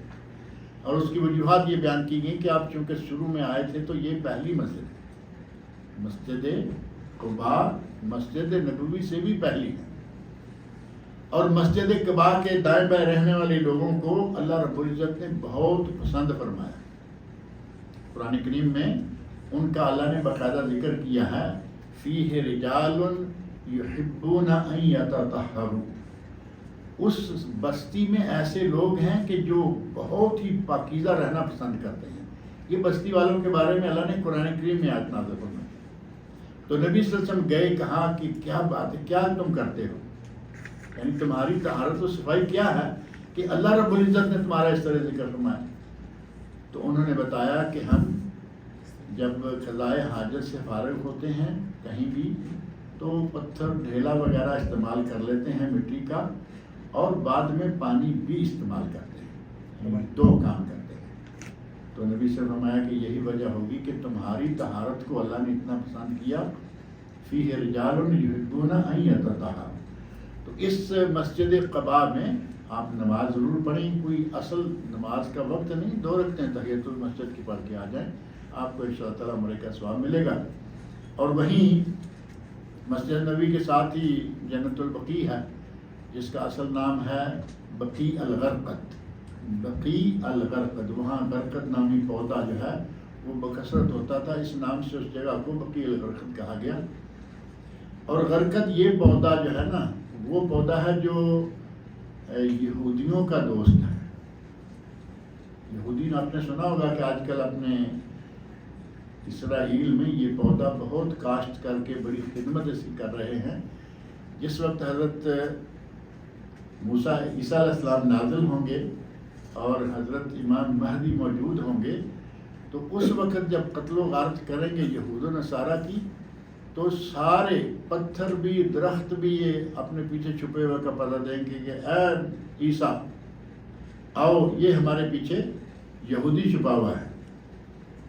درخت بھی کہیں گے، پتھر بھی کہیں گے، سوائے اس کے غرقد کے یہ نہیں بولے گا۔ یہودی اسی لیے اس کو پال رہے ہیں۔ اس جگہ پہ وہ درخت بہت زیادہ تھا، اس کا نام اس جگہ کا اسی لیے بقیع الغرقد رکھا، اور ہمارے پاکستان انڈیا کے لوگوں نے اسے جنت البقیع کر لیا۔ ہم نے تو اپنا نام دے لیا، وہ معروف اب جنت البقیع ہے، جس میں صحابہ کرام، امہات المومنین رضی اللہ عنہم، ان سب کی بکثرت کی قبریں ہیں۔ حضرت امیر حمزہ رضی اللہ عنہ، صحابہ کرام کی ایک بڑی کثرت ہے وہاں آپ اندر تو میرا خیال آج کل نہیں جانے دے رہے، نہیں تو جہاں بھی آپ قریب پہنچیں جو زیارت قبول کی دعا ہے وہ کریں۔ اور مقام شہداء جو ہے، شہداء احد، جہاں ان کی قبریں ہیں، وہیں حضرت امیر حمزہ رضی اللہ عنہ کی بھی ہے۔ وہاں آپ جائیے اور وہاں بھی یہ دعا کیجیے جو قبور کی ہے۔ اب یہ چند ایک چیزیں ہیں، نبی اکرم صلی اللہ علیہ وسلم کی مسجد، مسجد قباء، جنت البقیع اور یہ شہداء کا مقبرہ، یہ 4 چیزیں 4 جگہیں دیکھنے سے تعلق رکھتی ہیں۔ دیکھیے، جائز ہے۔ نبی صلی اللہ علیہ وسلم یہاں شہداء کے پاس بھی جایا کرتے تھے اور دعا کر کے آیا کرتے تھے۔ ہمارے یہاں لوگوں کی عادت ہے کہ وہاں جائیں نہ جائیں 7 مساجد تلاش کرتے پھریں گے کہ وہ 7 مسجدیں کہاں کہاں ہیں۔ پھر اگر کوئی تاریخی نقطہ نظر سے آپ جاتا ہے، دیکھتا ہے، کوئی بات نہیں، دیکھ لے۔ ہم تاریخی نقطہ نظر سے بھی نہیں جاتے، ہم جاتے ہیں اور ہر جگہ جا کے ہم نے کوئی 2 رکعتیں پڑھنی ہوتی ہیں۔ میں نے اس میں بھی 2 رکعتیں پڑھی ہیں، 6 پڑھی۔ یہ باتیں، ان مسجدوں میں جانا نہ ضروری ہے نہ اس کا کوئی تعلق ہے۔ جہاں جانے کی ضرورت ہے وہ جگہ میں نے آپ کے سامنے ذکر کر دی ہے۔ اب اس کے بعد آتا ہے مسئلہ، یہاں آپ نے 40 نمازیں پوری کرنی ہیں یا نہیں۔ ہمارے پاکستان انڈیا میں یہ مسئلہ اتنے زور سے چلتا ہے کہ 40 نمازوں کے بغیر وہاں سے روانگی کا کوئی تصور ہی نہیں کر سکتا۔ 40 نمازیں پڑھیں، جبکہ جس حدیث میں 40 نمازوں کا ذکر ہے وہ حدیث ضعیف ہے۔ اس 40 نمازوں، مسجد نبوی کی 40 نمازوں سے، اس حدیث سے زیادہ قوی وہ حدیث ہے جس میں آتا ہے کہ جس نے اپنی مسجد میں، اپنے محلے کی مسجد میں 40 نمازیں باجماعت تکبیر اولیٰ کے ساتھ پڑھ لی، اللہ اسے نفاق سے، جہنم سے بری کر دے گا۔ اپنے گھر کی مسجد میں 40 نمازیں پڑھے نہ پڑھے وہاں اڑ جائیں گے، نہیں جی ہم تو جب تک نماز نہیں پڑھیں گے یہاں سے روانہ نہیں ہوں۔ اب یہاں آپ ذہن میں رکھیں، 2 نمازیں ملیں، 10 ملیں، 50 ملیں، الحمدللہ، ساری عمر وہاں رہیں، کوئی روکتا نہیں، لیکن اس کو لے کے پریشان ہو جانا، تشویش میں مبتلا ہو جانا، یہ صحیح نہیں۔ اور بعض لوگوں کی تشویش جو ہے وہ بھی بڑی مختصر سی ہوتی ہے۔ ایک مرتبہ حج پہ ہم آئے UAE سے، دبئی سے، اور میں امیر الحجاج تھا۔ مدینہ منورہ سے روانہ ہونے لگے تو ایک آدمی اڑ گیا، کہنے لگا کہ نہیں، کبھی ہو ہی نہیں سکتا کہ ہم جائیں، 40 نمازیں پوری کریں گے۔ اور ہمارے لوگوں میں سے ایک آدمی تھا جس کا اگلے دن اقامہ وہاں کا ختم ہونے والا تھا، یعنی اگر وہ اندر نہیں جا پاتا پورے کا پورا کاروان جو ہے وہ ڈسٹرب ہو جاتا ہے. اب منتیں کر رہے ہیں، سماجتیں کر رہے ہیں کہ چلو نہیں جانا. جو بھائی تھوڑا سا طاقتور تھا وہ کہنے لگا کہ میں بس کے سامنے لیٹ جاؤں گا، میرے اوپر سے لے کے جاؤ گے، میں نہیں جاؤں گا، نہ جانے دوں. اللہ سے دعا مانگی کہ یا اللہ ہمارا بھی مددگار تو ہے، ان کو بھی ہدایت دے، اور یہ لوگ جن کا اقامہ ختم ہونے کے لیے فیملی ڈسٹرب ہو جائے گی، پھر جس کو ساتھ لائے ہیں اس کو اگر آپ ساتھ لے کے نہیں جاتے تو دوسروں کو بھی پریشان کرتے ہیں. اللہ کا کرنا دیکھیں. رات ہوئی، پریشانی کے عالم میں رات گزاری، دن چڑھا تو پتہ چلا کہ وہ بھائی سخت بیمار ہے، اور دو بھائی تھے. دوسرا بھائی منتیں کر رہا ہے کہ آج چلیں گے. رات وہ کہتا ہے کہ بس کے آگے لیٹ جاؤں گا، مجھ سے اوپر سے گزر کے جاؤ گے، اور اب منتیں کر رہا ہے کہ نہیں آج روانہ ہو جائیں. میں کہا ہم تو بیٹھ گئے ہیں تمہارے لیے، نہیں آج روانہ ہو جائیں. تو پھر روانگی ہوئی. ایسے پریشانی نہ پیدا کریں، نہ خود پریشان ہوں. جتنے والے پڑھ سکیں پڑھیں، باقی جو ہیں وہ یہاں آ کے اپنی مسجد میں پڑھیں. غرض یہ کہ یہ 40 والا کوئی ایسا مسئلہ نہیں ہے. وہاں سے جب آپ روانہ ہوتے ہیں تو جو سفر کی دعائیں ہیں وہ پہلے دن ذکر کی تھیں، وہی دعائیں مانگتے ہوئے آئیے. اگر اونچائی آتی ہے تو وہاں تکبیر ہے، اگر کہیں ڈھلان آتی ہے تو وہاں سبحان اللہ ہے. واپس پہنچیں گے پیار محبت سے، سارے لوگ راستے میں نہ لڑیں. پھر وہی معاملہ تو سفر کا وہی شروع ہو جاتا ہے نا. جاتے ہوئے بھی یہ کہ ہم نے جمع نہیں کرنی، ہم نے قصر نہیں پڑھنی، آتے ہوئے بھی پھر وہی ہو جائے گا. اب آپ حج سے پاک صاف ہو کے آئے ہیں، پیار محبت سے آ جائیے، اپنے گھروں میں داخل ہو جائیے، اور گھر میں پہنچنے سے پہلے اگر ممکن ہو، وقت ہو، تو مسجد میں پہلے 2 رکعتیں پڑھ لیں. نبی اکرم صلی اللہ علیہ وسلم ہمیشہ جب سفر سے آتے تو سیدھے مسجد میں آتے اور آ کے 2 رکعتیں پڑھا کرتے تھے. اور اگر یہاں کے ماحول کے مطابق ظاہر ہے کہ ضروری نہیں ہے کہ آپ کو نماز پڑھنے کا وقت ملے. مسجد میں لاک ہے اور آپ پہنچ گئے تو لاک تو آپ کے لیے نہیں کھولیں گے نا. ٹھیک ہے، اللہ کے گھر میں چاہیے. اور گھر میں داخل ہونے کے لیے پہلے وہ دعا مانگ لیں، اللہم نسألک خیر المولج و خیر المخرج، بسم اللہ ولجنا و بسم اللہ خرجنا و علی ربنا توکلنا. یہ دعا کریں اور گھر میں داخل ہو جائیں اور گھر والوں کو سلام کریں. اس کے ساتھ ہی آپ کا جو حج اور عمرہ کا سفر ہے وہ مکمل ہو جاتا ہے.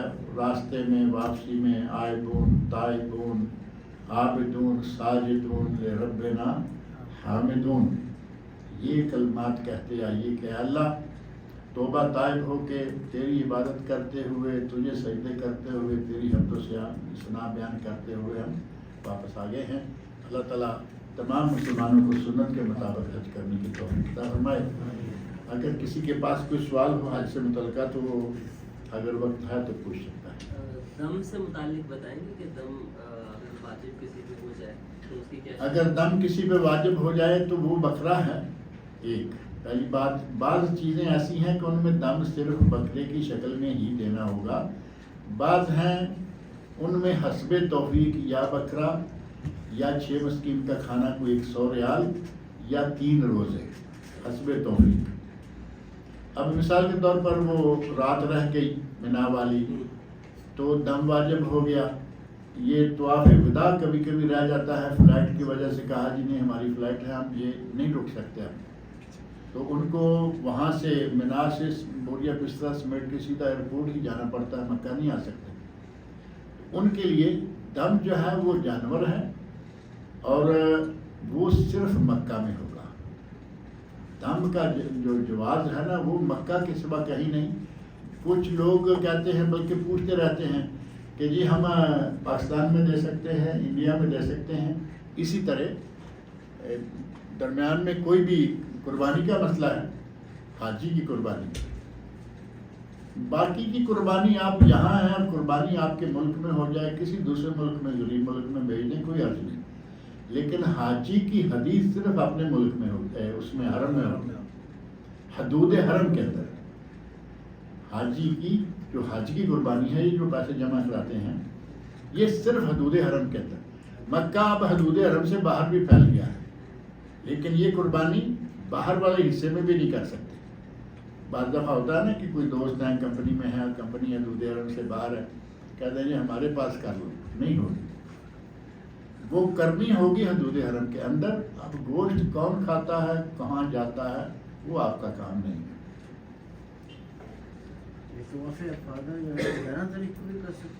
طواف افاضہ اگر آپ سنت پر عمل کرتے ہوئے 10 کو کر لیں تو ٹھیک ہے، نہیں تو میں نے 11، 12، 13 بھی کہا ہے۔ یا جب کوئی حاجت ختم ہو، یعنی خاتون ہے وہ 10 تاریخ کو اس کو مینسز شروع ہو گئے تو وہ تو اب 15، 16 تک جائے گی نا، کوئی غلط نہیں انشاءاللہ۔ وہاں سے آپ نکل آئیں، منا کے سارے کام چلتے رہیں گے، وہاں سے آپ اپنے ہوٹل میں آ جائیں۔ تو اس کے لیے احرام کی شرط نہیں ہے؟ عورت کے لیے جو احرام وہ باندھے ہوئے ہیں وہ تو ختم ہو گیا نا، مرد کے لیے؟ مرد کے لیے بھی ہلاکہ کرا دیا، آتے احرام کھول دیا، ہاں، وہ اگلے دن اب وہ فارغ ہے، سارے علاقہ کرا لیا، خوشبو لگا لی، نہا لیا، اب جب فارغ ہوتا ہے اگلے دن تو احرام باندھنے کی ضرورت نہیں ہے۔ بعض اہل علم نے کہا ہے کہ احرام باندھ لے، لیکن جمہور علماء امت کہتے ہیں کہ دوبارہ احرام باندھنے کی ضرورت نہیں ہے، اگرچہ وہ اگلے 1، 2، 3 دنوں میں کر لیتا ہے۔ سیدھا عرفات جانے کا کیا مطلب وہ بھی ہوتا ہے؟ اگر کوئی آدمی کسی وجہ سے، جیسے اس آدمی کے حج کا میں نے ذکر کیا نا، کہ جو کہتا ہے کہ مجھے تو معلوم نہیں عرفات ہے کون سی جگہ، وہ ظاہر ہے کہ مینا آیا ہی نہیں، وہ سیدھا عرفات ہی پہنچا ہے اور وہاں سے مزدلفہ میں آ کے فجر کی نماز نبی صلی اللہ علیہ وسلم کے ساتھ پڑھ لی۔ اگر کوئی آدمی اپنے گھر سے نکلتا ہے اور کسی وجہ سے وہ مینا نہیں جا پاتا، سیدھا عرفات چلا جاتا ہے، اس کا حج مکمل ہے، لیکن وہ 5 نمازوں والی سنت چھوٹ گئی اور صلات والی سنت چھوٹ گئی، حج اس کا مکمل ہوگا۔ ایک شخص کا حج قبول ہو گیا تو کیا سب کا حج قبول ہو جاتا ہے؟ ایسا نہیں ہے، جس کا حج قبول ہوگا اس کا حج قبول ہوگا۔ اب یہ تو نہیں ہے نا کہ ایک کا حج قبول ہوا تو سب کا ہی قبول ہو جائے گا۔ ہر کسی کا حج اپنا اپنا، ہر کسی کی نماز اپنی اپنی۔ ہو سکتا ہے کہ امام کو معلوم ہے کہ میرا وضو نہیں اور لوگوں کو نہیں بتاتا اور نماز پڑھ گیا، سب کی نماز قبول ہو گئی سوائے امام کے، اور وہ نہ صرف نماز قبول نہیں بلکہ وہ گناہ گار بھی ہے کہ بغیر وضو کے وہ نماز پڑھاتا رہا اور اپنی بھی پڑھتا رہا۔ تو یہ نہیں ہوتا کہ ایک کا قبول تو سب کا قبول۔ جیسے نارمل ہم لوگ ہیں ایام تشریق کے جو روزہ رکھنے، مطلب 13 والا روزہ جو رکھنے آتا ہے تو وہ تو عید کا دن ہے نا، مطلب نارمل مطلب حج کے 10 کا روزہ جو ہے نا وہ عید کا دن ہے۔ جی، جس آدمی پر کسی وجہ سے روزہ واجب ہو جائے، جیسے قربانی کا جانور تھا نہیں رہا، کسی وجہ سے پیسے نہیں رہے، تو اس کو 10 روزے رکھنے ہوں گے۔ یہ قربانی کا بدل ہے، یہ دم نہیں ہے۔ جس کے پاس قربانی کے پیسے نہیں ہیں وہ 10 روزے رکھے گا، 3 مکہ میں اور 7 3 روزے مکہ مکرمہ میں ہوتے ہوئے اس آدمی کو اجازت دی گئی کہ وہ ایام تشریق میں روزہ رکھ لے۔ باقی کسی کو اجازت نہیں ہے کہ ایام تشریق میں روزہ رکھے، کیونکہ وہ عید شمار ہوتی ہے، اور نبی صلی اللہ علیہ وسلم کا ارشاد ہے ایام التشریق ایام اکل و شرب و ذبح، ایام تشریق کھانے پینے اور ذبح کرنے کے دن ہے۔ یہی وہ حدیث ہے جس کو لے کے کہا جاتا ہے کہ عید قربان جو ہے وہ 4 دن ہے۔ عید قربان کتنے دن ہے؟ 4 دن، ایک یوم نحر اور 3 ایام تشریق، 4 ہو گئے نا۔ تو ہمارے یہاں بڑا مشہور ہے کہ جنہیں جی 3 ہی دن ہے بس، ایک کو تو خیر گزار دیتے ہیں، 3 تک آ کے پھر رک جاتے ہیں۔ حدیث میں صاف طور پر موجود ہے کہ 4 دن ہے، اور میں کبھی کبھی گنتی بتاتا ہوں، اس میں وہ 3 بنا لیتے ہیں، پھر بھی کہیں گے جی عید کا دن ہے 10 تاریخ اور 10 اور 3 13، 3 دن، 3 دن بن گئے نا اس طرح۔ اب بنتے ہیں یہ 4، 10، 11، 12، 13، تو وہاں بھی 3 کر کے لوگوں کو پکا کر لیا ہے کہ 3 ہی دن ہے، جبکہ قربانی 4 دن سنت ہے۔ لیکن جتنا ثواب پہلے دن ہوگا اتنا ثواب دوسرے دن نہیں ہوگا، اور تیسرے دن چوتھے دن ثواب جو ہے وہ کم ہوتا جائے گا، الا یہ کہ آدمی واقعی مجبور ہے اور اس کو پیسے نہیں ملے یا کسی بھی وجہ سے وہ نہیں کر سکا، وہ ایک الگ بات ہے۔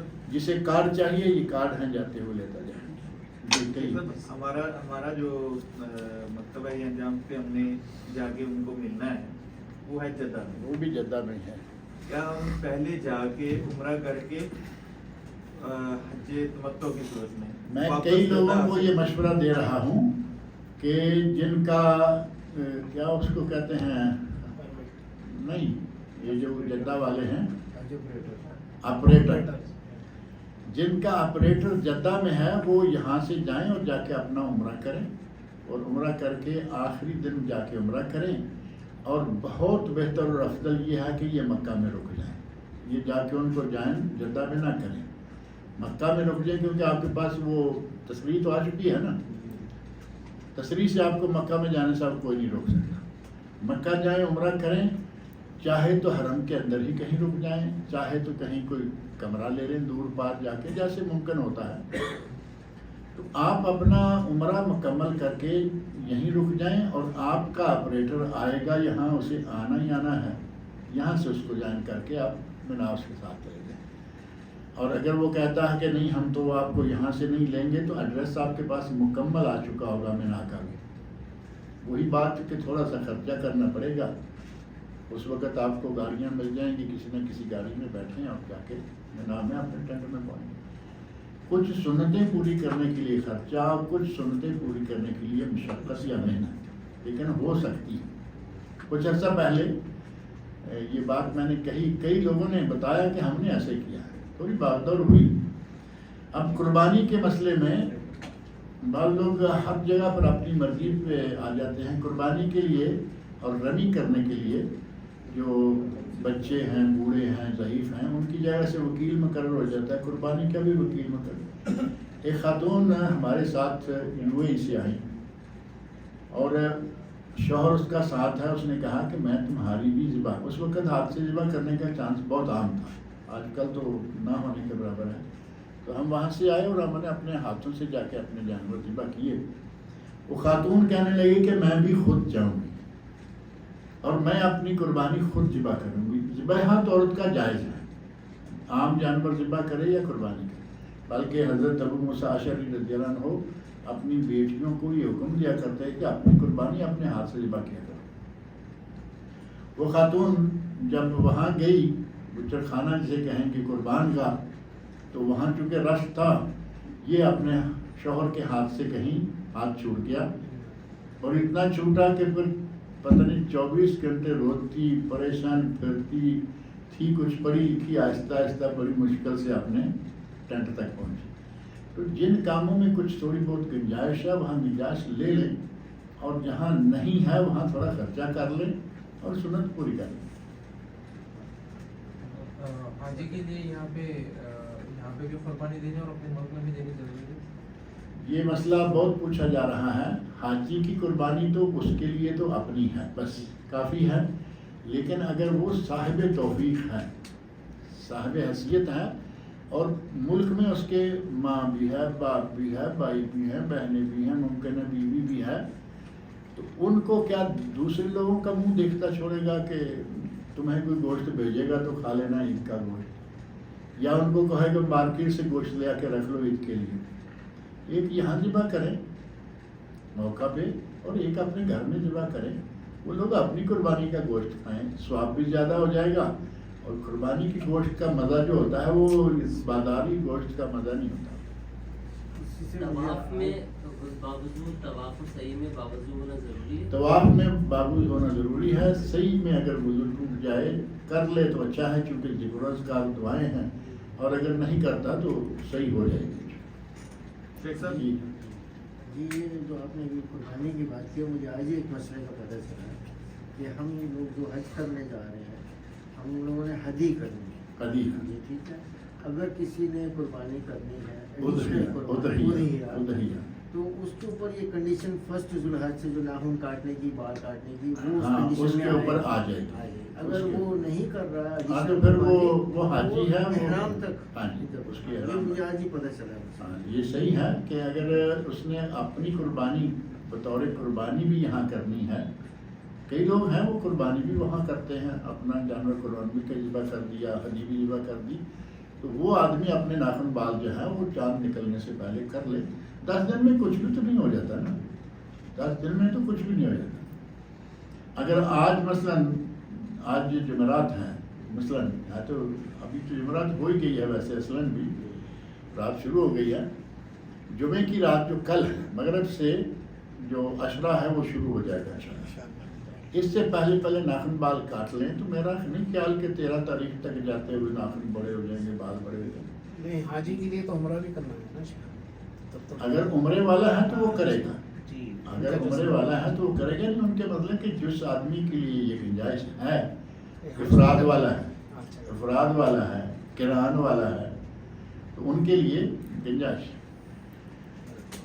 صاحب اگر ہم نے جدہ میں جانا ہے پہلے حج سے پہلے, وہاں پہ ہم نے احرام نہیں باندھا, ہم جدہ میں چلے گئے ہیں, تو اب حج کے لیے یا عمرے کے لیے ہم نے احرام باندھنا ہے, طائف آنا پڑے گا. تو پھر ہمیں طائف آنا پڑے گا, کیونکہ آپ طائف کو کراس کر کے گئے ہیں. جس میقات کو کوئی کراس کر کے جائے بغیر احرام کے حج و عمرہ کی نیت ہو تو اس کے لیے 2 آپشن ہیں.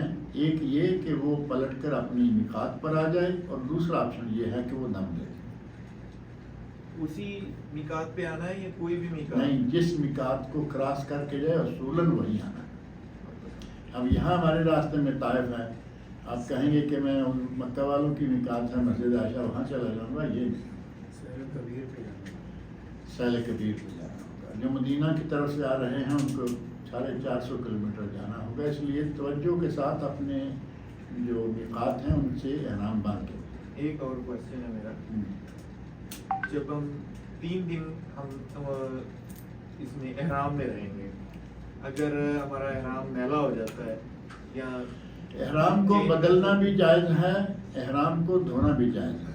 احرام کو بدلنا بھی جائز ہے, دھونا بھی جائز ہے. احرام کی حالت میں نہانا بھی جائز ہے.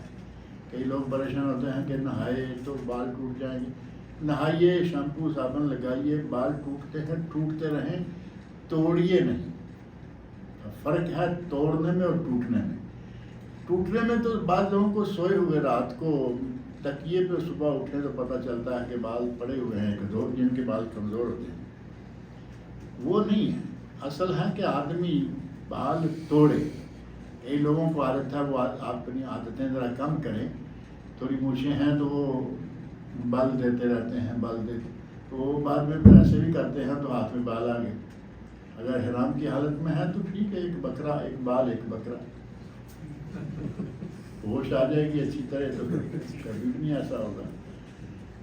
اسی طرح جو داڑھی والے حضرات ہیں ان کے بھی عادتیں ہر کسی میں کوئی نہ کوئی ہوتی ہے. وہ ایسے کر رہا ہے, کوئی ایسے گھما کرا کے ایسے کر رہا ہے. یہ ساری عادتیں احرام کی حالت میں بھولنا ہوگی, کیونکہ وہاں خارش کرنے کی اجازت ہے. اگر کسی کو خارش ہے, یہاں ہے, بالوں میں ہے, کہیں بھی جسم کے حصے میں, وہ خارش کر لے. اس سے بال ٹوٹ گیا ہے ٹوٹ جائے, لیکن خارش کرنے کے نتیجہ میں اب ویسے ہی پہلوانوں کی طرح اپنے مالش کے رنگ میں چلتا رہے گا تو وہ نہیں, وہ نہ کرے. لیکن نہایا ہے اور بالکل مسٹرڈ آئل جیسے ہے, عادی ہے کہ میں نہا کے لگاتا ہے, لگا لے, کیونکہ وہ خوشبو والا نہیں ہوتا, وہ اس کی اپنی ایک اسمیل ہے, وہ ہوگی. پچھلے درس میں شاید میں نے یہ بات ذکر کی تھی کہ پاکستان سے آنے والے حاجیوں کو یہ پکا کر کے بھیجا گیا ہے, سارے کو تو نہیں, کراچی سے آنے والوں کو, ان کا بھی شاید ایک آپریٹر ہوگا, سارے نہیں ہوں گے وہ. اس نے کہہ کے بھیجا ہے کہ اپنے ساتھ بسکٹ نہیں لے کے جاؤ, اپنے ساتھ ڈرائی فروٹ نہیں لے کے جاؤ, اپنے ساتھ یہ بھی نہیں لے جا کے وہ بھی نہیں لے کے, ان میں خوشبو ہے. تو میں نے پچھلے درس میں کہا تھا کہ ان سب میں خوشبو ہے تو ان سے کہو کہ نہ روٹی کھاؤ نہ لے کے جاؤ, کیونکہ روٹی میں بھی تو خوشبو ہوتی ہے. ڈرائی فروٹ میں خوشبو اس سے زیادہ فریش فروٹ میں ہے. اور وہاں جا کے جو بریانی کھاتے ہیں کیا وہ بے خوشبو کا ہوتا ہے؟ حیدرآبادیوں کی بریانی تو تیسرے گھر سے پتہ چل جاتا ہے کہ ان کے گھر میں بریانی بکی. کیا کیا چھوڑیں گے خوشبو کے ساتھ؟ جن کی اپنی خوشبو ہے کوئی بات نہیں, اور کھانے کی چیزیں ہیں, کھائیے.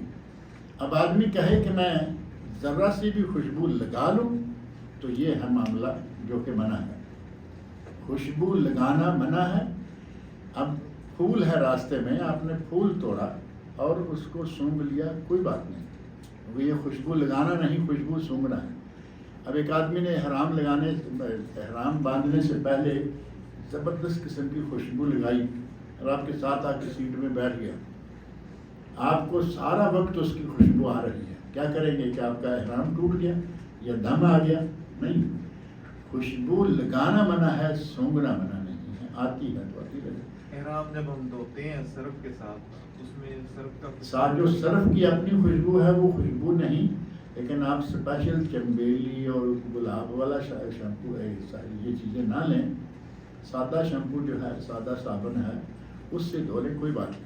ہاں اس میں یہ بھی کہا گیا، جو میں نے میسج دیا ہے اس میں یہ بھی ہے کہ دھوبی سے کپڑے مت دھلائیں، دھوبی سے کپڑے مت دھلائیں، اس میں بھی ان کا جو شیمپو استعمال ہے، کیا نام ہے، سرف کیمیکل ہوتا ہے، اس کی بھی اسمیل ہوتی ہے نا۔ تو میں نے اس دن یہ ایک سوال کا جواب بھی تھا میرے پاس گروپ میں بھی، میں نے کہا کہ کس کس چیز کو روکو گے، کس کس چیز کو منع کرو گے، کوئی کچھ کھا پائے گا یا نہیں؟ اب ہر چیز کی خوشبو ہے، حتیٰ کہ روٹی کی خوشبو ہے، روٹی تندور سے پک کے آئی، زبردست مزیدار خوشبو، فریش روٹی ہاتھ میں ہو تو پتہ چلتا ہے کہ روٹی پکی ہوئی ہے۔ بیکری سے آ جائے لبنانی روٹی، اس کا پیکٹ کھولیں، آپ کو پتہ چلے گا کہ اس کے اندر روٹی ہے، کیا کریں گے؟ وہ ساری کھا لیں لیکن فریش فروٹ وہاں سے کہتے ہیں ڈرائی فروٹ لے کے نہ آئیں، بسکٹ لے کے نہ آئیں۔ ابھی پاکستان کے بسکٹوں کو عجیب خوشبو ہے، وہ بھی تو کھانے والی ہیں، ان میں کریمیں ہوں گی، ان میں کوئی خوشبو ہوگی، تو ٹھیک ہے، ہوتی رہے۔ اتنی باریکی میں جا کے پریشان ہونے کی کوئی ضرورت نہیں، آپ جان بوجھ کر کوئی ایسا کام نہ کریں جو منع ہے، بس۔ شیخ صاحب یہ کنکری اکٹھا کرنے کا کوئی ایسا مناسب وقت تو نہیں ہے؟ جیسے فجر بعد حضور پاک صلی اللہ علیہ وسلم نے کہا تھا اکٹھا کرنے کے لیے، ہم پہلے نبی صلی اللہ علیہ وسلم نے فجر کے بعد کہا تو فجر کے بعد اور اس کے بھی بعد جب چاہیں کریں، رات کو بھی کر لیں، لیکن مغرب اور عشاء کی نماز چھوڑ کر کنکریاں اکٹھی کرنے کے لیے چلے جائیں۔ جو نبی صلی اللہ علیہ وسلم کی سنت ہے کہ آپ نے وہاں پہنچتے ہی پہلے 2 نمازیں پڑھی۔ ہمارے یہاں خوف زدہ رہتے ہیں کہ پتہ نہیں بعد میں کنکریاں ملیں گی نہیں، حاجی ساری اٹھا کے لے جائیں گے۔ عہد قدیم سے حج ہوتا رہا ہے اور آج تک کبھی کنکری کی وجہ سے وہاں قلت نہیں آئی۔ کھانے پینے کی آئے تو آئے لیکن کنکری کم نہیں ہوتی، اللہ رب العزت کی طرف سے انتظام ہے۔ اور ابھی تو آج کل پارسل کنکری مل رہی ہے، بڑے ریشمی رومال میں، ریشمی تھیلی میں، ریشمی نرم تھیلی ہے، دھو کے انہوں نے بڑا بھوکے کے مار کے بھیجی ہوتی ہیں۔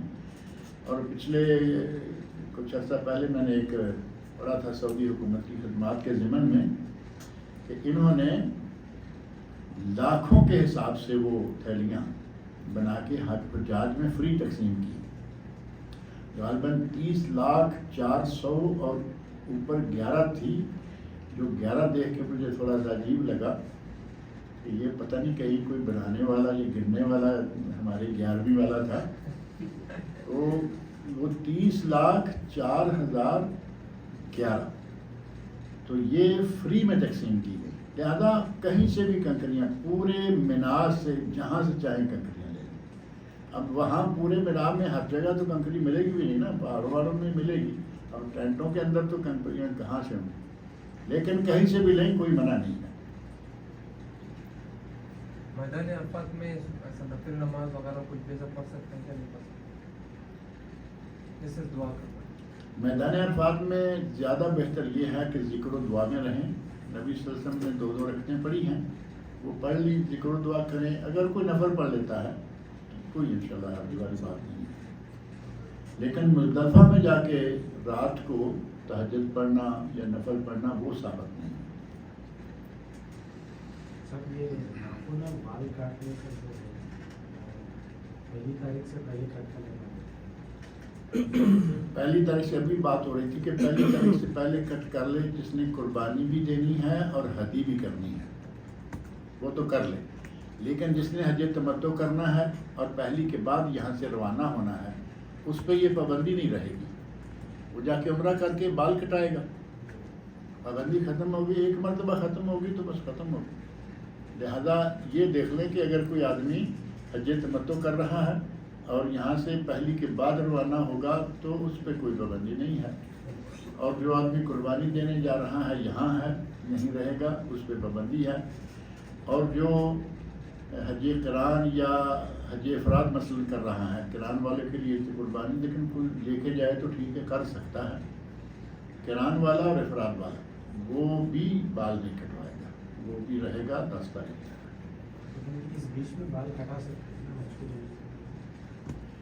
میں نے عرض کیا ہے کہ اگر آپ کو یہ معلوم ہے کہ میں تمتع کروں گا اور پہلی کے بعد نکلیں گے، عمرہ 2 3 4 5 6 7 تاریخ کو ہوگا تو آپ جب چاہیں کٹوائیں، کیونکہ آپ پہ بندی رہے گی نہیں. لیکن اگر آپ احترام کرتے ہیں سنت کا بہت اچھی بات. یہاں ایک بات اور ذکر کر دوں. ایک حدیث ہے، اگرچہ اس حدیث پر بعض لوگوں نے کلام کیا ہے کہ اس کی سند میں کچھ یہ ہے. ایک صحابی آئے، نبی اکرم صلی اللہ علیہ وسلم کہتے ہیں کہ یا رسول اللہ ہمارے پاس ایک بکری ہے دودھ والی جس سے ہم دودھ دوتے ہیں گزارا کر رہے ہیں، اور کوئی جانور نہیں ہے تو کیا میں اسے قربانی دے دوں؟ یعنی یہ جو گھر کی قربانی ہے. تو آپ فرمایا نہیں، اسے قربانی نہ کرو. عید کے دن جب لوگ اپنے قربانی کے جانور ذبح کر کے بال کٹائیں گے تم بھی اپنے ناخن بال جرنا بال یہ تم بھی وہ سنت پوری کرنا، تمہیں الگ قربانی کا ثواب دے گا.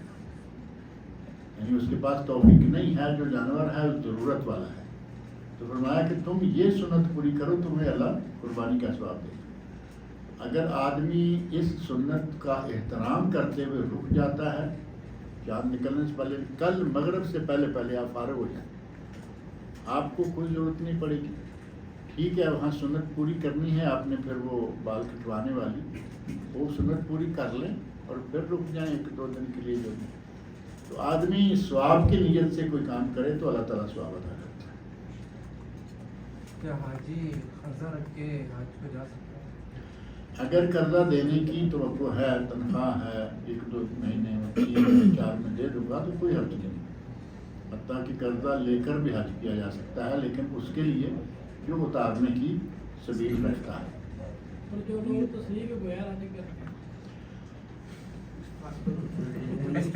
آپ کا مطلب یہ ہے کہ مجھے حج پہ تو نہ لے کے جائے، مجھے کہیں اور لے جائے. لا حج بلا تسلیم، یہ تو آپ پڑھ ہی رہے ہیں نا، بلا حج بلا تسلیم، لا حج بلا تسلیم، کہ تسلیم کے بغیر حج نہیں. اور اگر کوئی جو صحیح بات ہے وہ یہ بھی ذکر کر دیں کہ حج بغیر تصریح کے نہیں ہے، یہ حکومت کا اعلان ہے. پکڑا گیا تو 10,000 ریال جرمانہ اور آؤٹ. جو لے کے گیا اس کو 50,000 ریال جرمانہ. اور اگر کوئی آدمی کسی بھی طریقے سے وہاں پہنچ گیا، اس نے حج کے سارے مسائل و احکام مکمل کر لیے، اس کا حج ہو جائے گا، اس کا حج ہو جائے گا، لیکن وہ گناہگار ہوگا کیونکہ اس نے حاکم وقت کی نافرمانی کی ہے. اور حاکم وقت نے چونکہ قرآن کریم میں اللہ نے فرمایا نا اطیعوا اللہ و اطیعوا الرسول و اولی الامر منکم، یہ اولی الامر میں آتے ہیں حاکم اور علماء. تو آپ نے سب کی نافرمانی کی لہذا گناہ ہوگا، لیکن حج جو ہے ہو جائے گا. اور نفل حج کے لیے تو اس قسم کا کبھی بھی رسک نہیں لینا چاہیے.